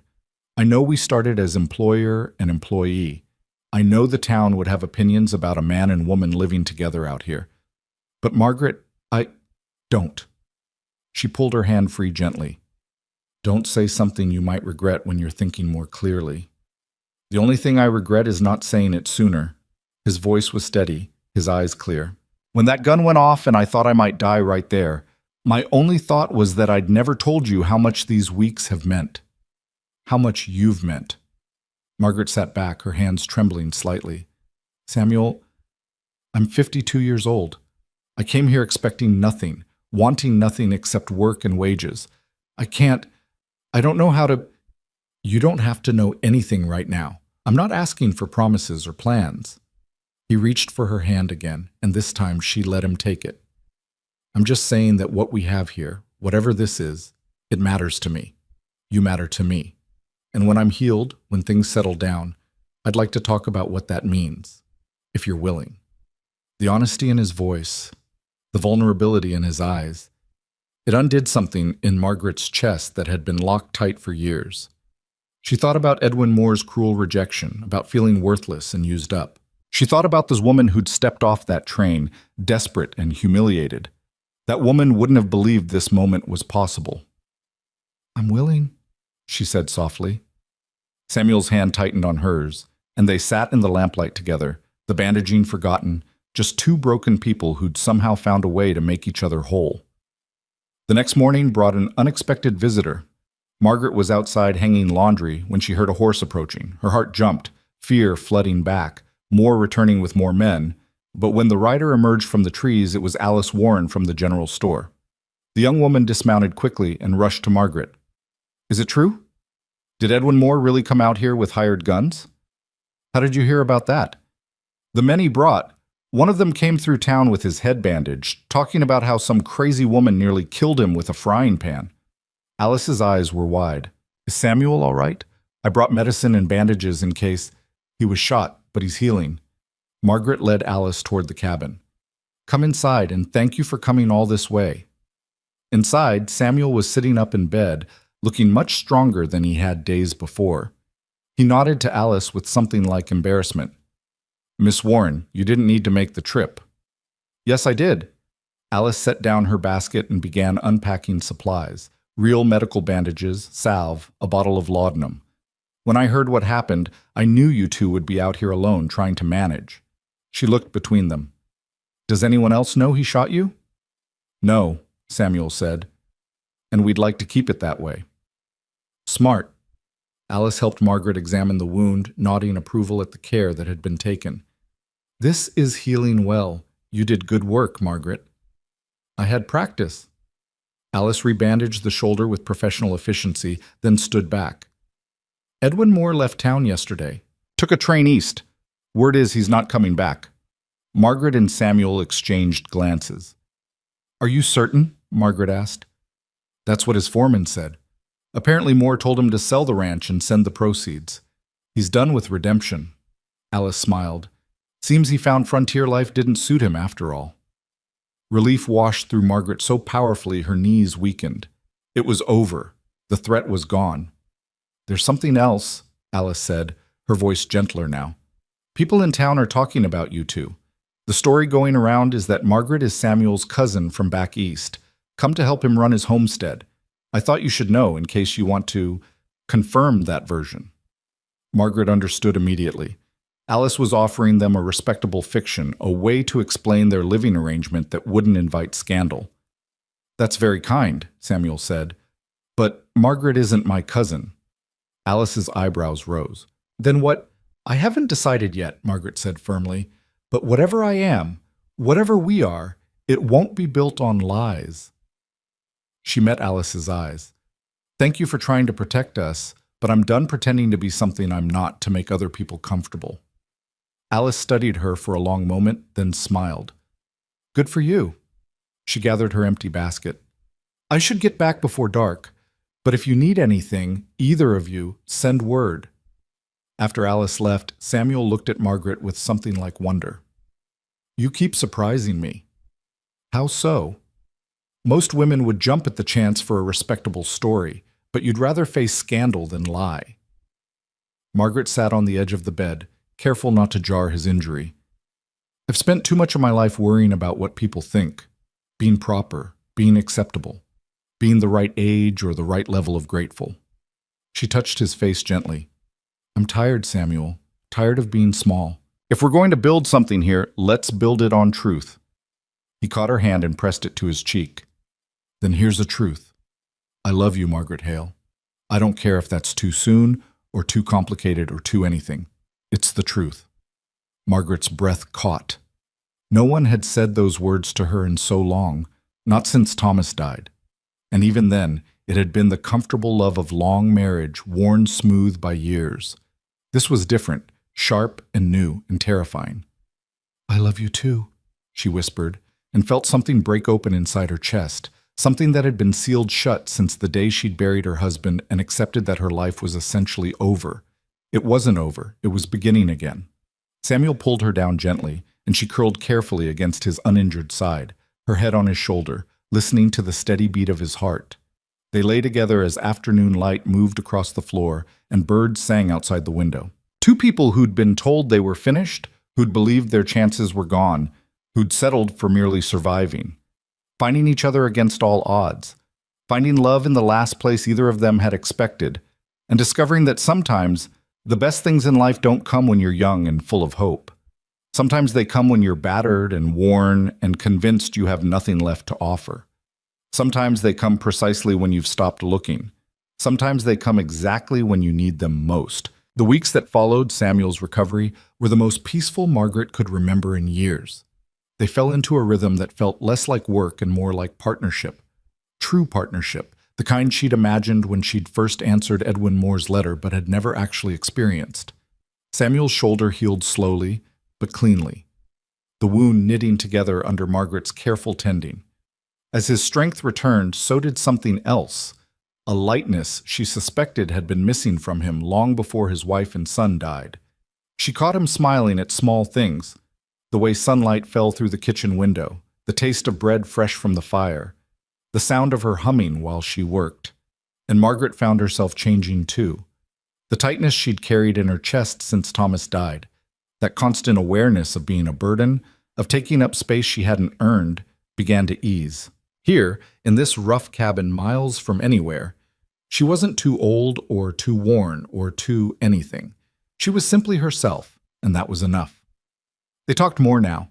Long conversations over supper that stretched into the evening, covering everything from the practical matters of running the homestead to deeper things, memories of their lost spouses, dreams they'd abandoned, fears they'd never spoken aloud.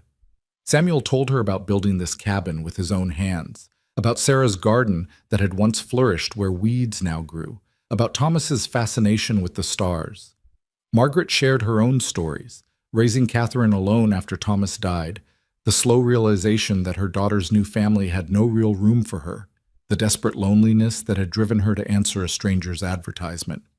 I thought I was too old for new beginnings, she said one evening as they sat outside watching the sun set over the prairie. I thought my life was essentially over except for the waiting. Samuel's hand found hers on the porch step. I thought the same. Figured I'd work this land until it killed me, and that would be that. A fitting end for someone who couldn't save the people who mattered most. You couldn't have saved them from fever any more than I could have saved Thomas from his heart giving out. Margaret squeezed his hand. We're not responsible for death, Samuel, only for how we live after. Took me 5 years to understand that. Took you showing up to make me believe it. The evening air was cool, carrying the scent of grass and water and the promise of autumn. Margaret leaned her head against Samuel's good shoulder, and they sat in comfortable silence as stars began to appear overhead. It was in one of these quiet moments, nearly 6 weeks after the confrontation with Edwin Moore, that Samuel spoke the words that changed everything. Marry me. Margaret's heart stuttered. She sat up, turning to look at him in the fading light. What? Marry me, he repeated, his voice steady. Not because it's expected or because the town needs us to be respectable, but because I love you and I want to build a real life with you. Because I want to wake up every morning knowing you're here by choice, not just necessity. Because when I think about the future now, you're in every part of it. Margaret's throat tightened. Samuel, we barely know each other. It's only been... 2 months. I know. He turned to face her fully, his gray eyes serious in the twilight.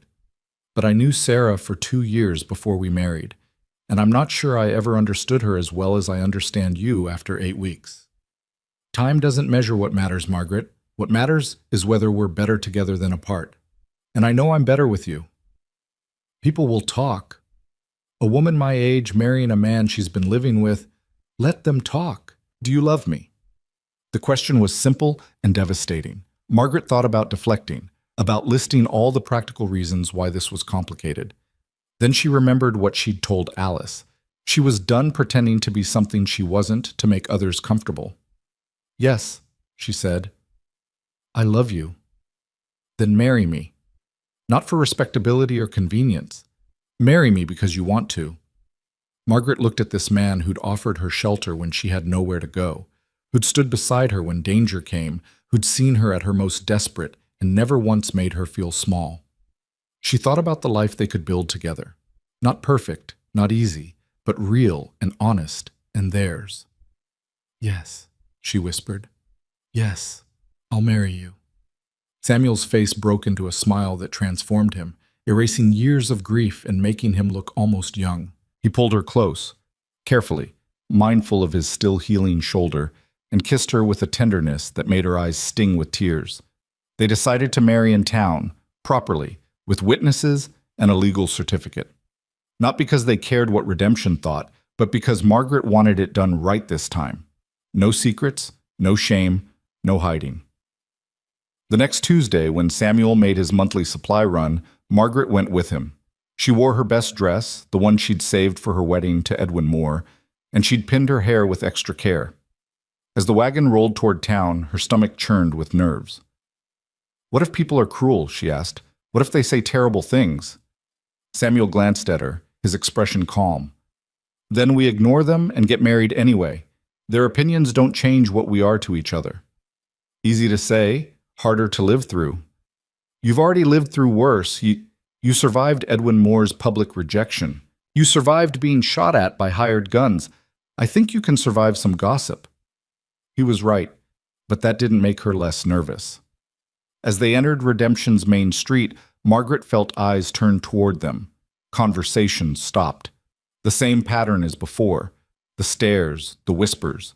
But this time, Samuel reached over and took her hand openly, his grip warm and steady.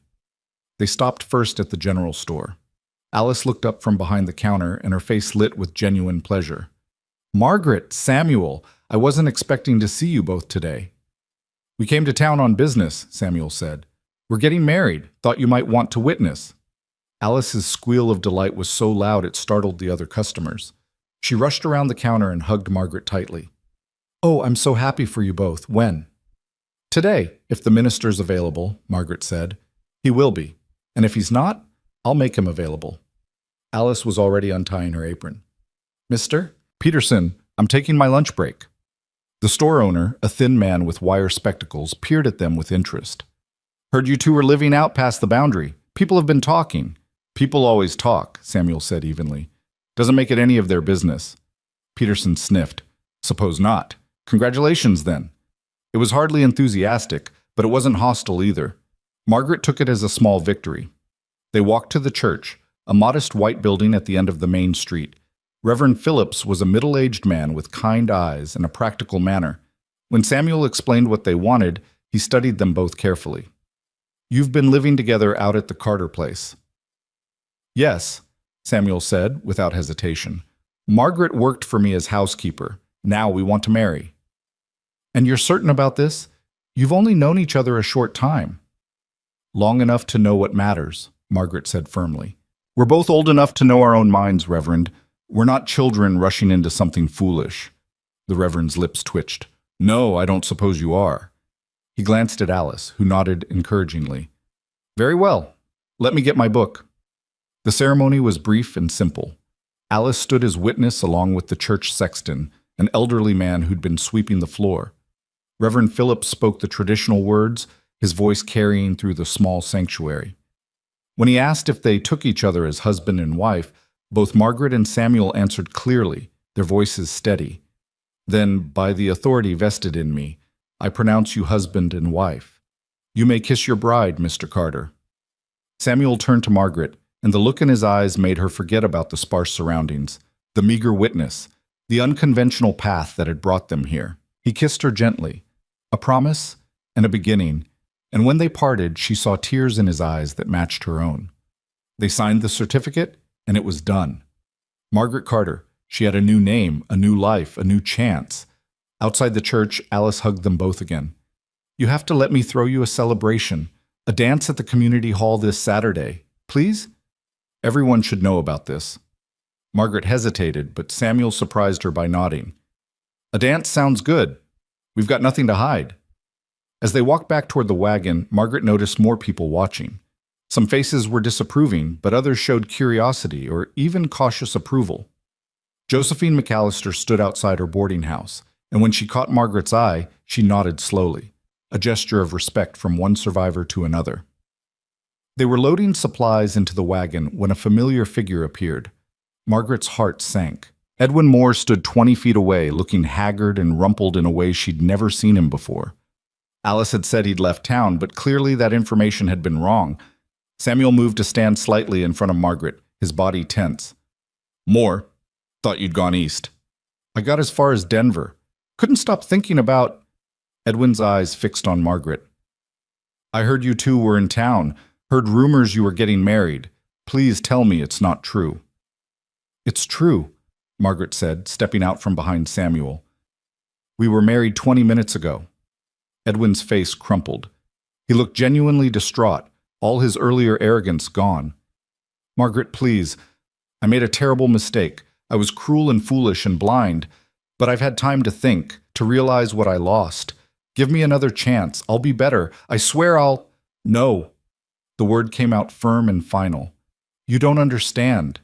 I love you. I realized it too late, but I do. I love you, and I want to make this right." "You don't love me, Edwin. You love the idea of winning. You love not having to admit you made a mistake." Margaret's voice was calm, almost pitying. "If you truly loved me, you would have seen my value on that train platform instead of calling me too old in front of strangers. You would have appreciated what I offered instead of measuring me against some impossible standard." "I was wrong about that. You're not too old. You're perfect. Please, Margaret." "I'm not perfect. I'm just a woman who knows her worth now." She moved closer to Samuel and he put his arm around her waist. "I've made my choice, Edwin. I chose a man who saw me when I was desperate and broken and offered kindness instead of judgment. I chose someone who stands with me instead of over me. I'm sorry you traveled all this way, but my answer is no. It will always be no." Edwin's face darkened, the desperation curdling into something uglier. "You'll regret this. Carter's a nobody with a failing homestead and a dead family. I could have given you comfort, status, a real life. Instead, you're choosing poverty and isolation with a man who's half dead inside." Samuel tensed, but Margaret spoke before he could. "That man you're describing? He doesn't exist anymore. Samuel's very much alive. And so am I, for the first time in years. You can't understand that because you've never bothered to see people as they actually are. You only see what they can do for you." "I see you've made your choice then." Edwin's voice turned cold. "Both of you will learn what that choice costs. This territory's hard on people like you, dreamers who think love conquers all. When winter comes and you're starving, when Carter's shoulder gives him trouble and he can't work, when you're old and sick and have nothing, don't come crying to me." "We won't," Samuel said quietly. "Because we'll have each other. That's worth more than anything you're offering." Edwin stared at them for a long moment, then spat in the dust at their feet. "Fools, both of you!" He turned and walked away, his shoulders rigid with fury and wounded pride. Margaret watched him go and felt nothing but relief. That chapter was closed. Whatever happened now, it would be her choice, her life. Alice had been standing nearby, watching the confrontation with wide eyes. Now she rushed over. "Are you both all right?" "We're fine," Margaret said, and meant it. They finished loading the wagon and prepared to leave. As Samuel helped Margaret up onto the seat, a commotion erupted near the saloon. Raised voices, the sound of glass breaking. Margaret turned to see Edwin Moore stumbling out of the building, clearly drunk despite the early hour, shouting incoherently. "Someone should help him," Alice said quietly. "Someone will," Margaret replied, "but it won't be us." They rode out of town as the afternoon sun cast long shadows across the prairie. Margaret didn't look back. There was nothing behind her worth seeing, only forward, toward the cabin that was now truly her home. They were halfway back when Samuel spoke. "He's not wrong about everything. This life is hard. Winter here can kill if you're not prepared. And my shoulder might never be at full strength again. I know. There will be lean times, times when we struggle, times when it would be easier to quit. I know that too." Margaret looked at him steadily. "I'm not naive, Samuel. I know what I'm choosing. I grew up on a farm. I've lived through hard times before.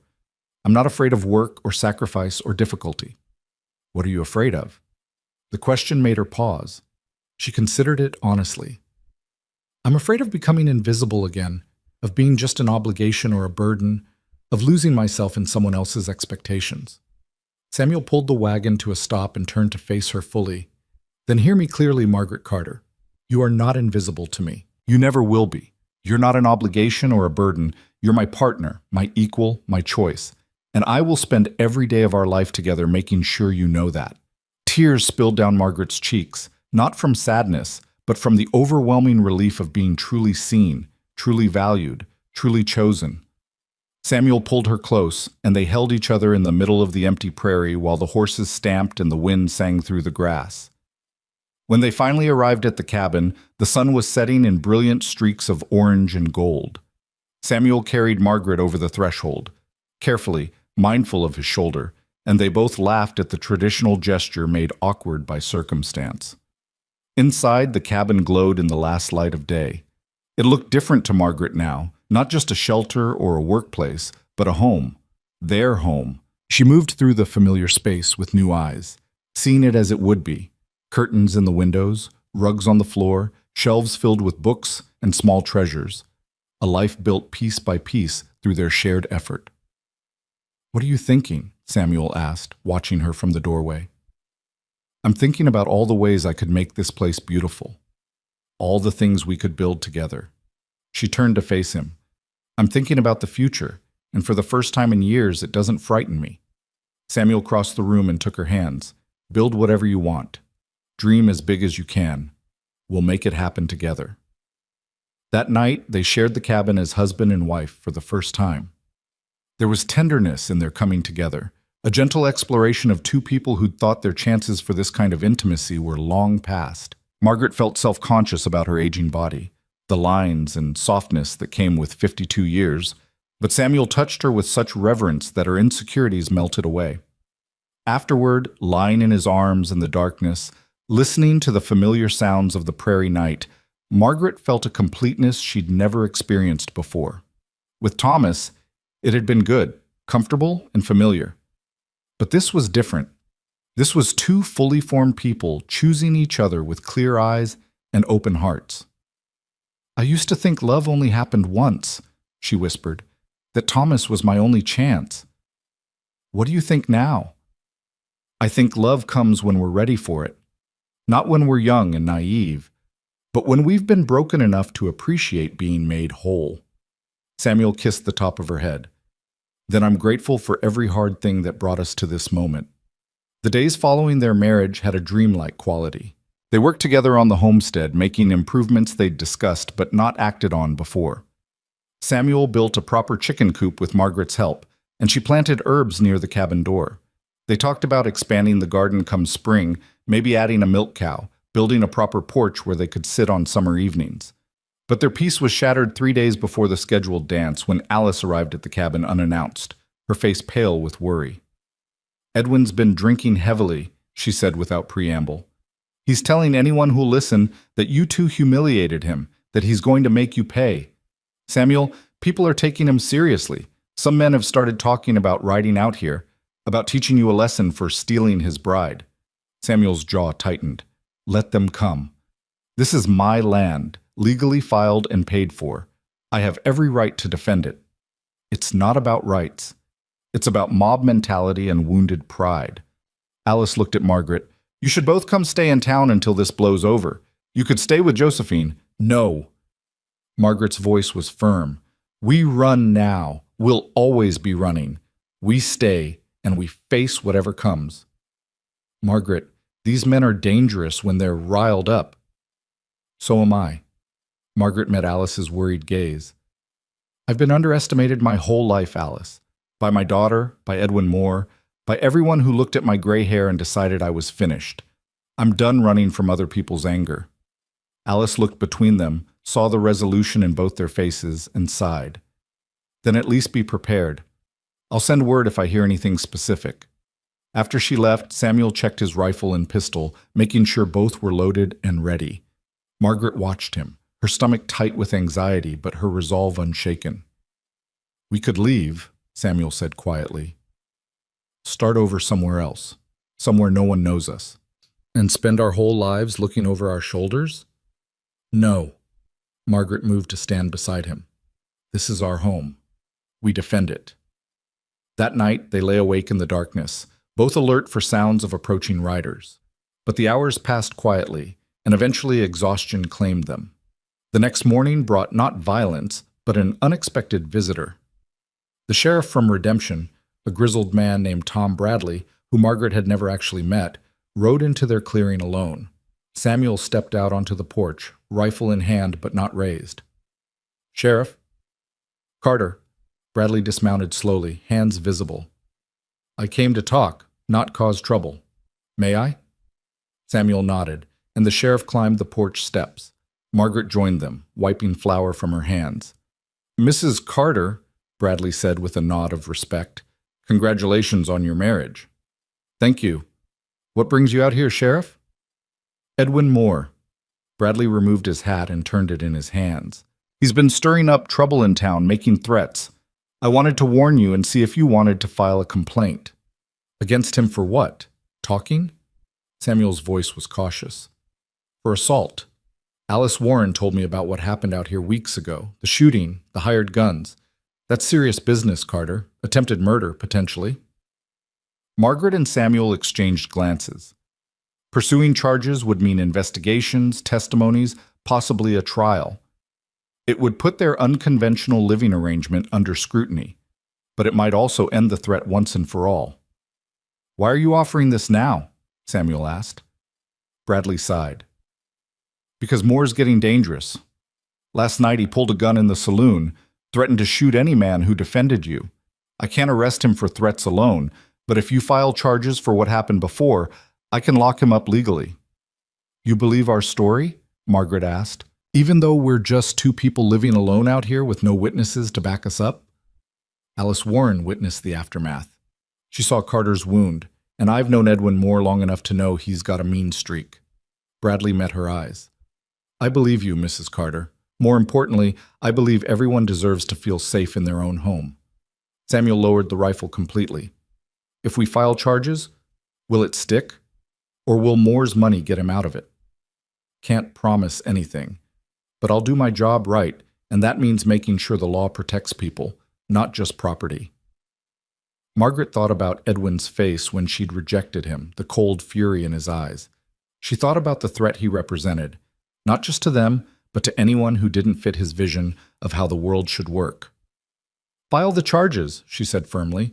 All of them. Bradley nodded and pulled out a notebook.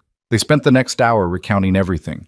The initial rejection, Edwin's return with hired guns, the shooting, the threats.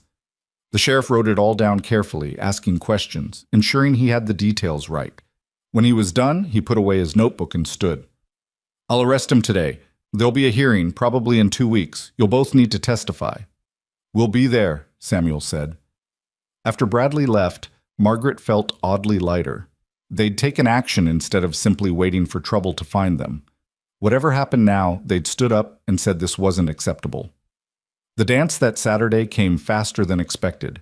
Margaret had almost forgotten about it in the tension of recent days, but Alice appeared Friday afternoon with a dress she'd altered to fit Margaret. You're going to walk into that hall with your head high, Alice insisted. You're going to show everyone that you're not ashamed or afraid. You're going to dance with your husband and celebrate your marriage properly.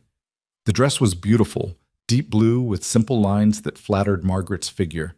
She tried it on in the cabin while Alice watched critically, pinning and adjusting until it fit perfectly. "You look lovely," Alice said softly. "Truly." Margaret studied herself in the small mirror Samuel had hung on the wall. She saw a woman who'd been tested and survived, who'd found love when she'd stopped looking for it, who'd learned finally to value herself. The gray in her hair no longer looked like defeat. It looked like wisdom earned. Saturday evening, they rode into town in the wagon, Margaret wearing the blue dress and her mother's cameo. Samuel had put on his best shirt, and though his shoulder was still stiff, he held himself straight and proud. The community hall blazed with light and music. When they walked in, conversations faltered. Margaret felt every eye in the room turn toward them. The woman who'd been rejected, the hermit widower, now married and openly claiming their place. Then Josephine McAllister crossed the room and embraced Margaret warmly. "Welcome, Mrs. Carter. About time you two made it official." Her acceptance broke the ice. Other women approached, some cautiously, some warmly, offering congratulations. The men nodded to Samuel, and a few even clapped him on the back.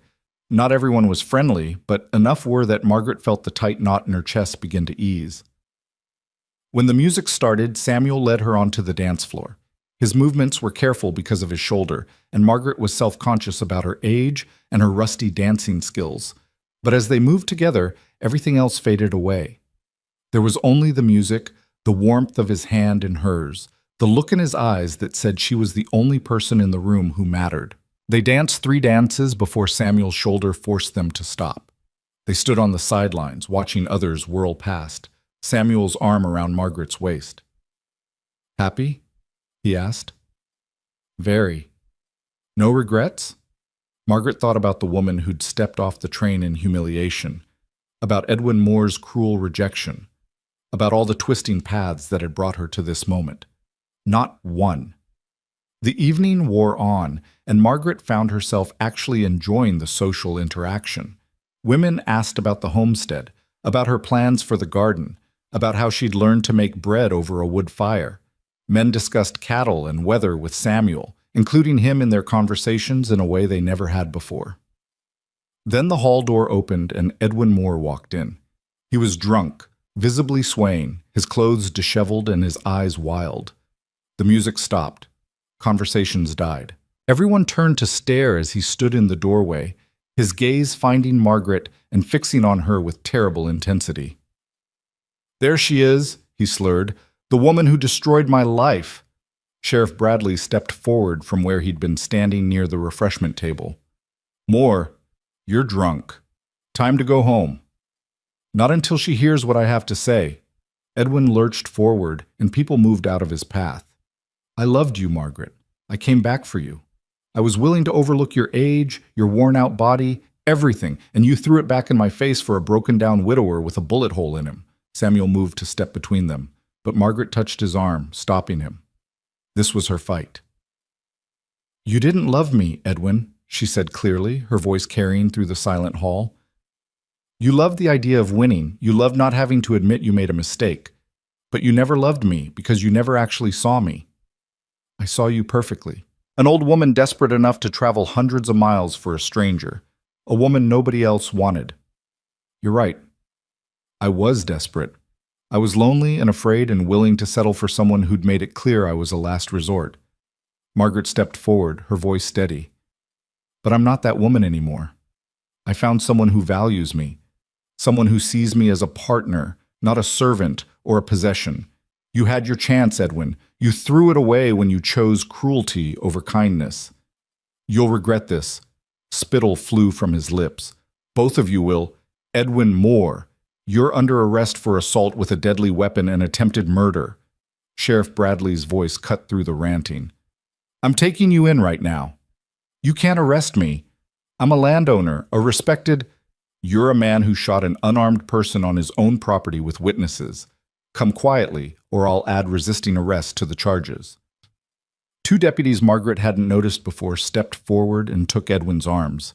He struggled briefly, still shouting threats and obscenities, but they dragged him toward the door. As they passed Margaret, Edwin spat directly at her feet.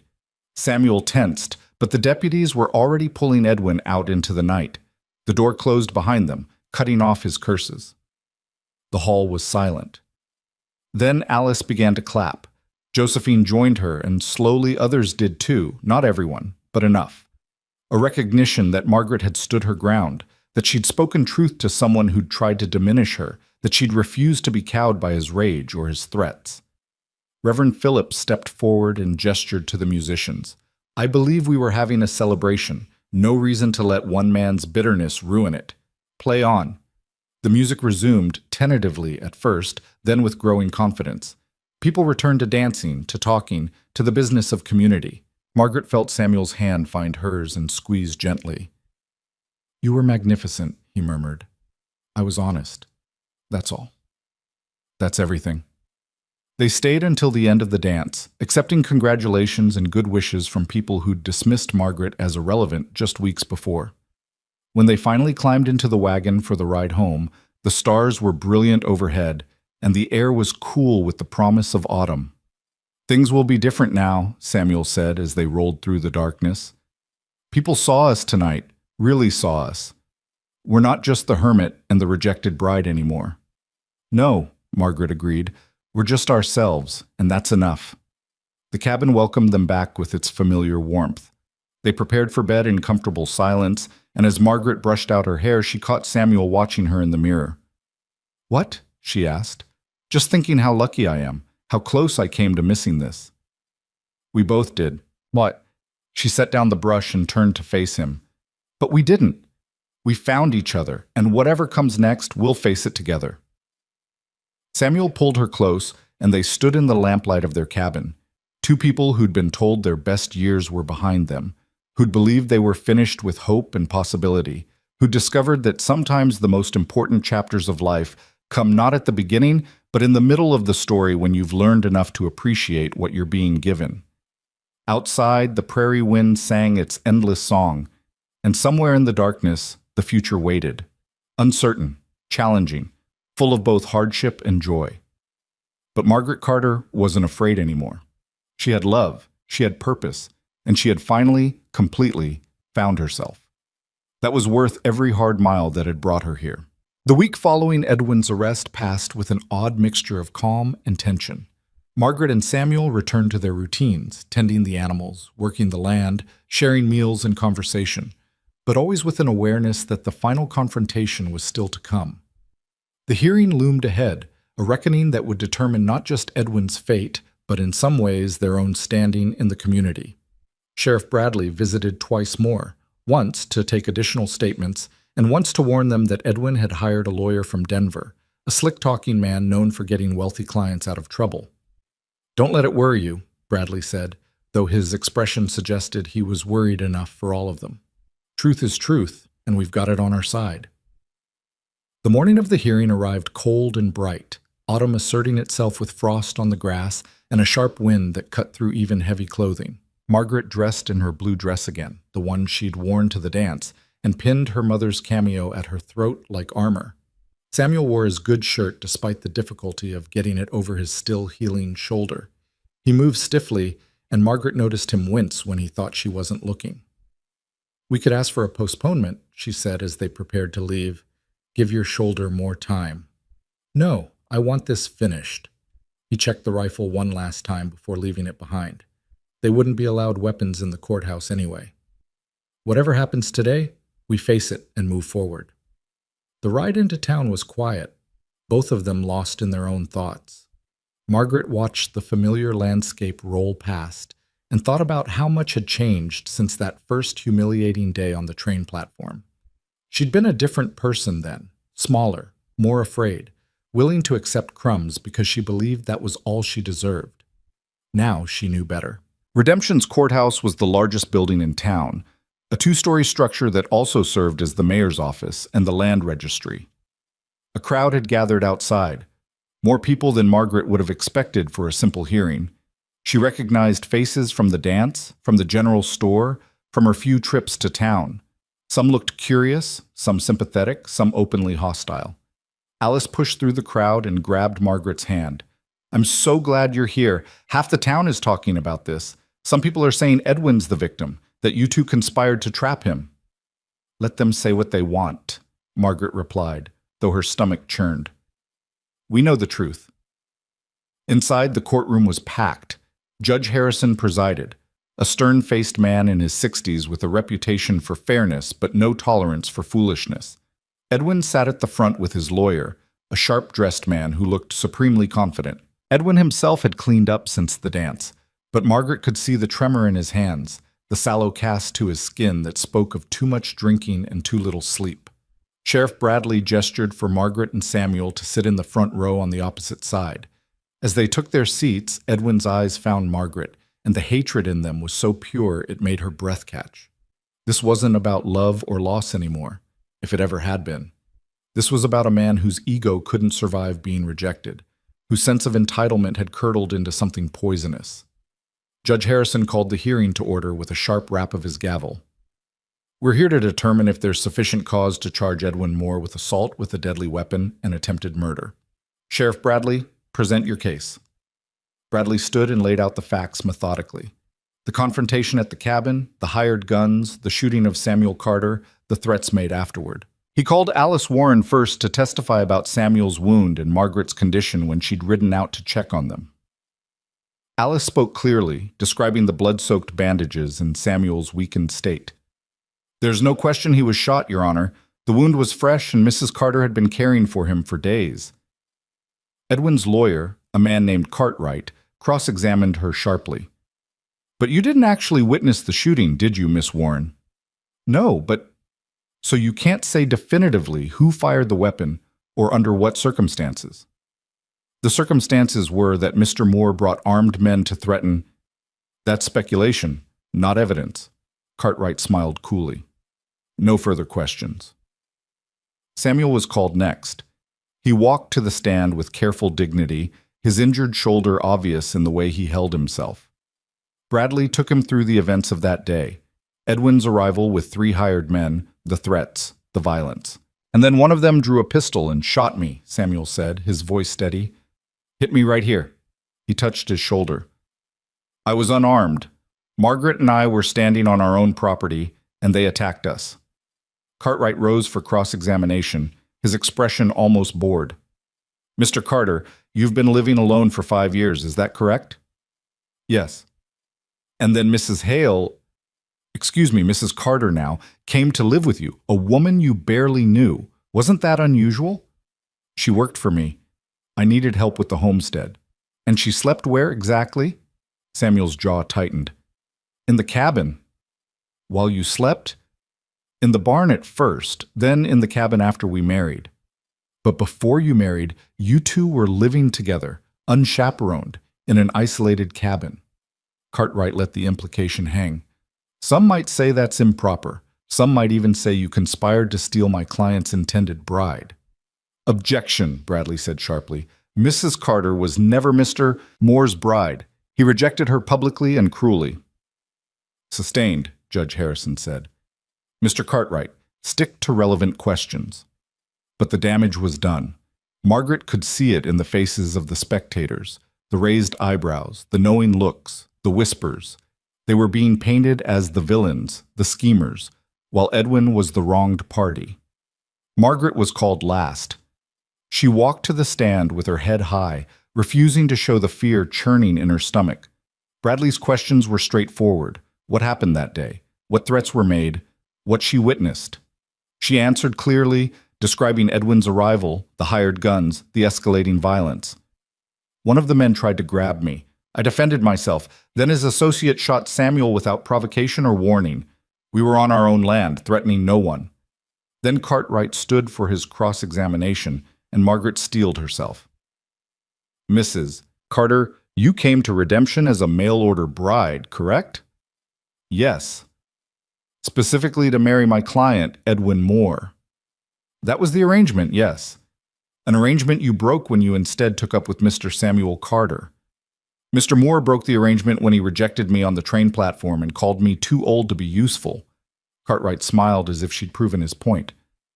You must have been very angry about that rejection, very humiliated. I was hurt, yes.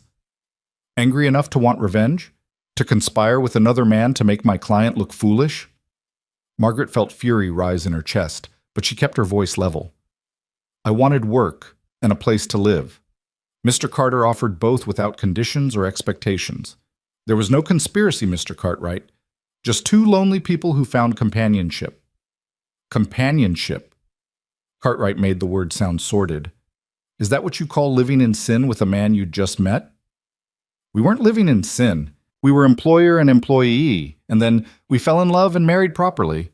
There's nothing shameful in that. Nothing shameful in stealing another man's intended bride? I was never his bride. He made that abundantly clear. Margaret leaned forward, her eyes locked on Cartwright. Your client rejected me publicly, cruelly, and without kindness. He told me I was too old, too worn, too worthless to be his wife. When I found happiness elsewhere, he couldn't stand it. His pride couldn't survive a woman he'd rejected finding value with someone else. So he came to our home with armed men and violence. That's what happened, Mr. Cartwright. Not some conspiracy. Just a man who couldn't accept that the world doesn't revolve around his wants. The courtroom was utterly silent. Cartwright's smile had frozen on his face. Edwin looked like he wanted to lunge at her. No further questions, Cartwright said tightly. Judge Harrison called for a brief recess to consider the testimony. Margaret and Samuel stepped outside into the cool air, both of them shaking with tension. You were incredible in there, Samuel said quietly. I just told the truth. That's what made it incredible. Alice appeared with water for both of them. Half the town is arguing about this. Some people think Edwin's the victim. Others are saying they always knew he had a cruel streak. 20 minutes later, they were called back inside. Judge Harrison looked severe as he surveyed the packed courtroom. I've heard the testimony and considered the evidence. While there are no witnesses to the actual shooting beyond the involved parties, I find the physical evidence, Mr. Carter's wound, the blood loss, Miss Warren's testimony, credible and compelling. Additionally, Mr. Moore's behavior at the community dance, his public threats, and his documented history of volatile behavior support the assertion that he came to the Carter homestead with violent intent. Edwin's face went white. Cartwright started to rise, but the judge waved him down. Therefore, I am ordering Edwin Moore to stand trial for assault with a deadly weapon. Bail is set at $500. Furthermore, I am issuing a restraining order forbidding Mr. Moore from approaching Mr. or Mrs. Carter or their property. Violation will result in immediate arrest. Harrison's gavel came down hard. This hearing is adjourned. The courtroom erupted in noise. Some people cheered, others protested. Edwin stood frozen, his lawyer speaking urgently in his ear. Margaret felt Samuel's arm around her waist, steadying her, and she leaned into him gratefully. Sheriff Bradley appeared at their side. You two did good. Truth won out. What happens now? Samuel asked. Trial will be in about 6 weeks. Moore will probably make bail, but with the restraining order, he can't come near you. Bradley's expression was grim. That doesn't mean he won't try something. Be careful out there. They pushed through the crowd toward the door. People called out to them, some congratulations, some accusations. Margaret kept her eyes forward and her head high. They'd told their truth. That would have to be enough. Outside, Josephine McAllister waited by their wagon. I heard what happened in there. You stood your ground. Good for you. Thank you for believing us, Margaret said. I know what it's like to be judged unfairly. I know what it's like to have people assume the worst. Josephine's scarred face was fierce. You two built something good. Don't let anyone take that from you. As they climbed into the wagon, Reverend Phillips approached. Mrs. Carter, Mr. Carter, I wanted to say that I believe you both conducted yourselves with honesty and dignity today. The church stands with you. It was a small thing, but it mattered. Margaret felt tears prick her eyes. Thank you, Reverend. The ride home was quiet, both of them processing what had happened. As the cabin came into view through the trees, Margaret felt something in her chest finally unclench. They'd faced the worst and survived.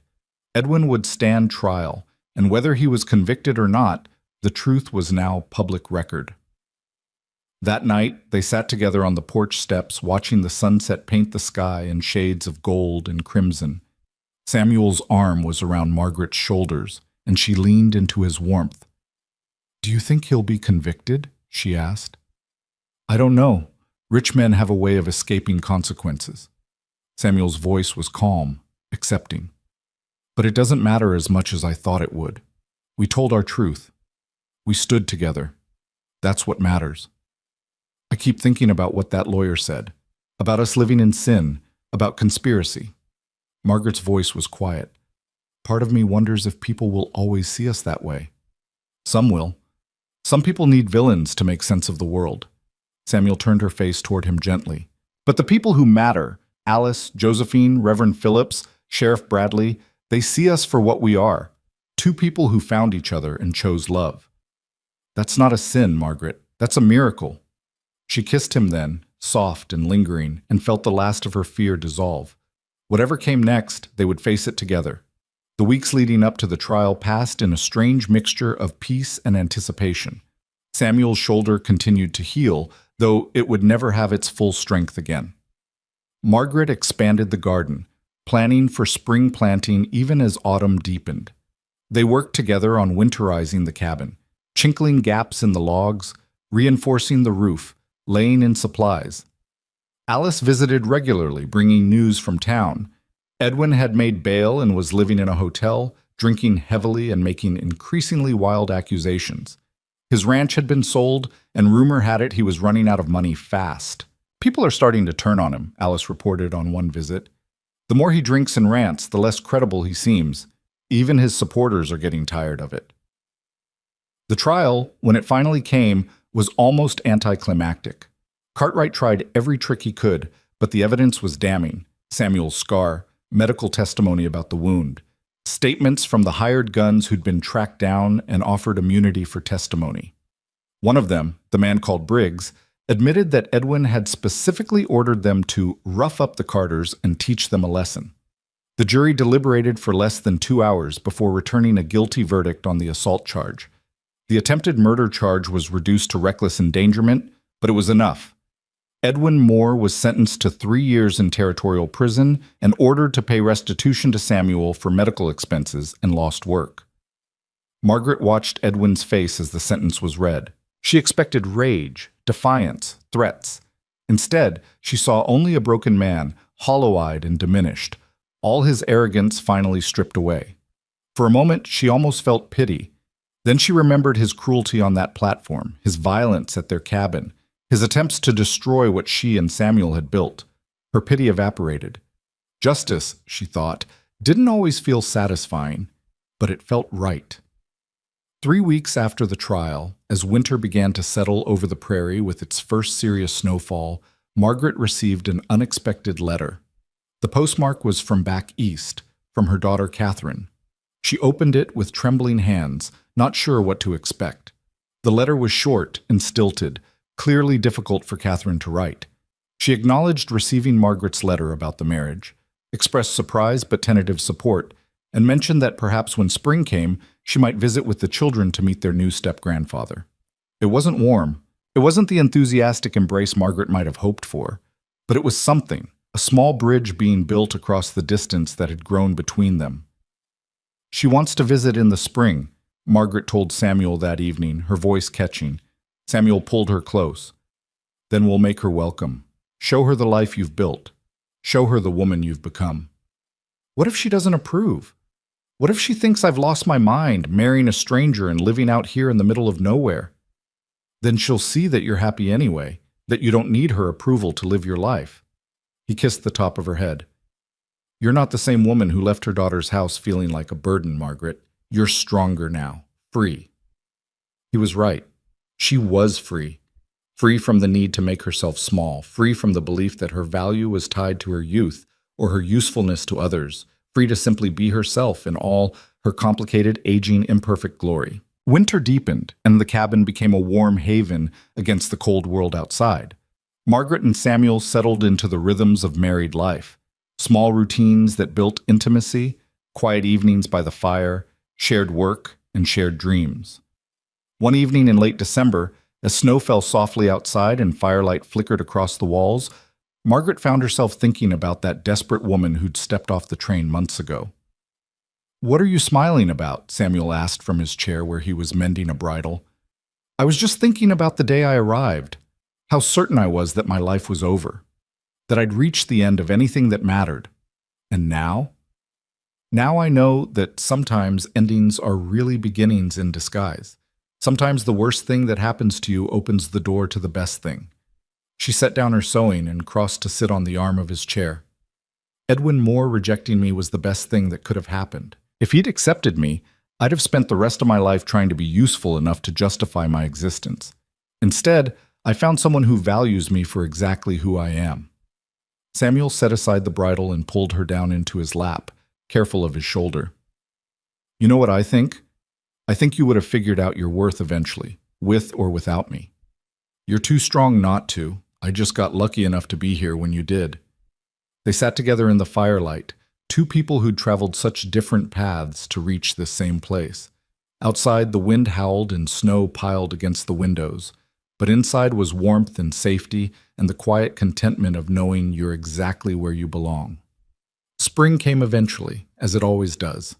The snow melted, the creek ran high and fast, and the prairie transformed into a sea of green dotted with wildflowers. Margaret's garden flourished under her care, and Samuel's small herd grew by 3 calves. In early May, a telegram arrived announcing Catherine's visit. Margaret spent a week in anxious preparation, cleaning the cabin until it shone, planning meals, worrying about what her daughter would think. When the wagon carrying Catherine, her husband James, and their 2 children finally rolled up to the cabin, Margaret felt her heart hammering so hard she thought it might break through her ribs. Catherine stepped down from the wagon, and Margaret saw her daughter's eyes widen as she took in the cabin, the garden, the rough frontier life her mother had chosen. For a moment, Margaret braced herself for judgment, for disappointment. Then Catherine smiled, tentatively but genuinely. "Mother, you look different, happy." "I am happy." Margaret moved forward and embraced her daughter, feeling the stiffness in Catherine's posture gradually ease. "Welcome. Come inside and meet Samuel properly." The visit lasted 3 days. At first, there was awkwardness. Catherine clearly hadn't known what to expect and was struggling to reconcile the proper, subdued mother she remembered with this woman who ran a frontier homestead and spoke her mind without apology. But gradually, Catherine began to relax.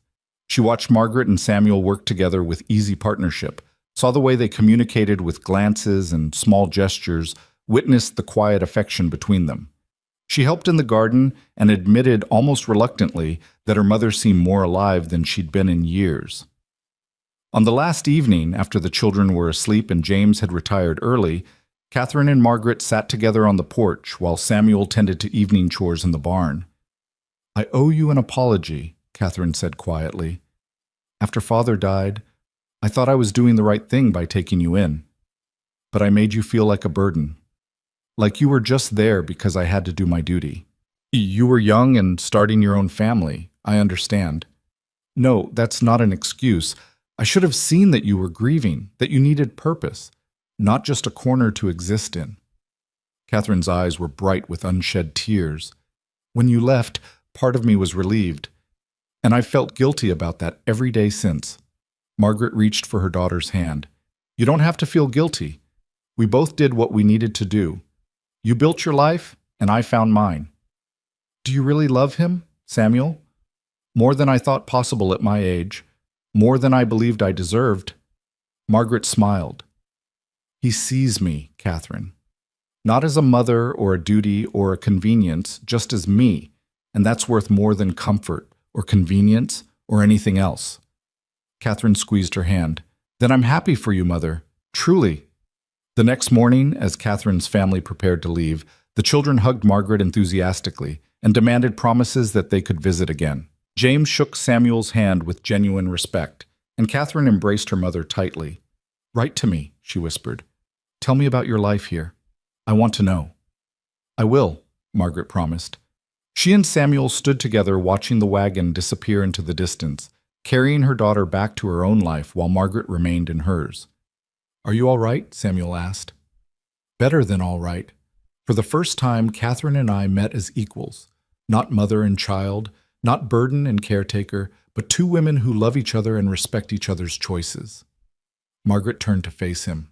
"That's a gift I never expected." Summer brought the community dance again, an annual tradition. This time, Margaret and Samuel arrived not as scandal, but as an established couple, accepted and even respected by most of the town. They danced together as the sun set, and Margaret caught Josephine's eye across the room. The older woman nodded, a gesture of solidarity between two women who'd fought for their place and won. As autumn painted the prairie in shades of gold and crimson again, marking a full year since Margaret's arrival, she stood in her garden harvesting the last of the vegetables and felt a completeness she'd never known before. She was 53 years old. Her hair was entirely gray now, and the lines on her face had deepened from a year of frontier sun and wind. Her hands were rough from work, her body marked by the passage of time, and she had never felt more beautiful, more valuable, more alive. Samuel emerged from the barn and crossed to where she stood, his own body showing the scars of the year, the shoulder that still sometimes ached, the new lines around his eyes.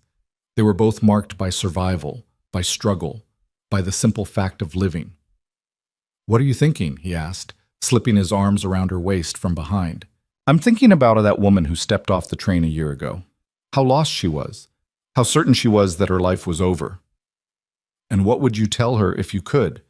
Margaret leaned back against him, watching the sun paint the sky with fire.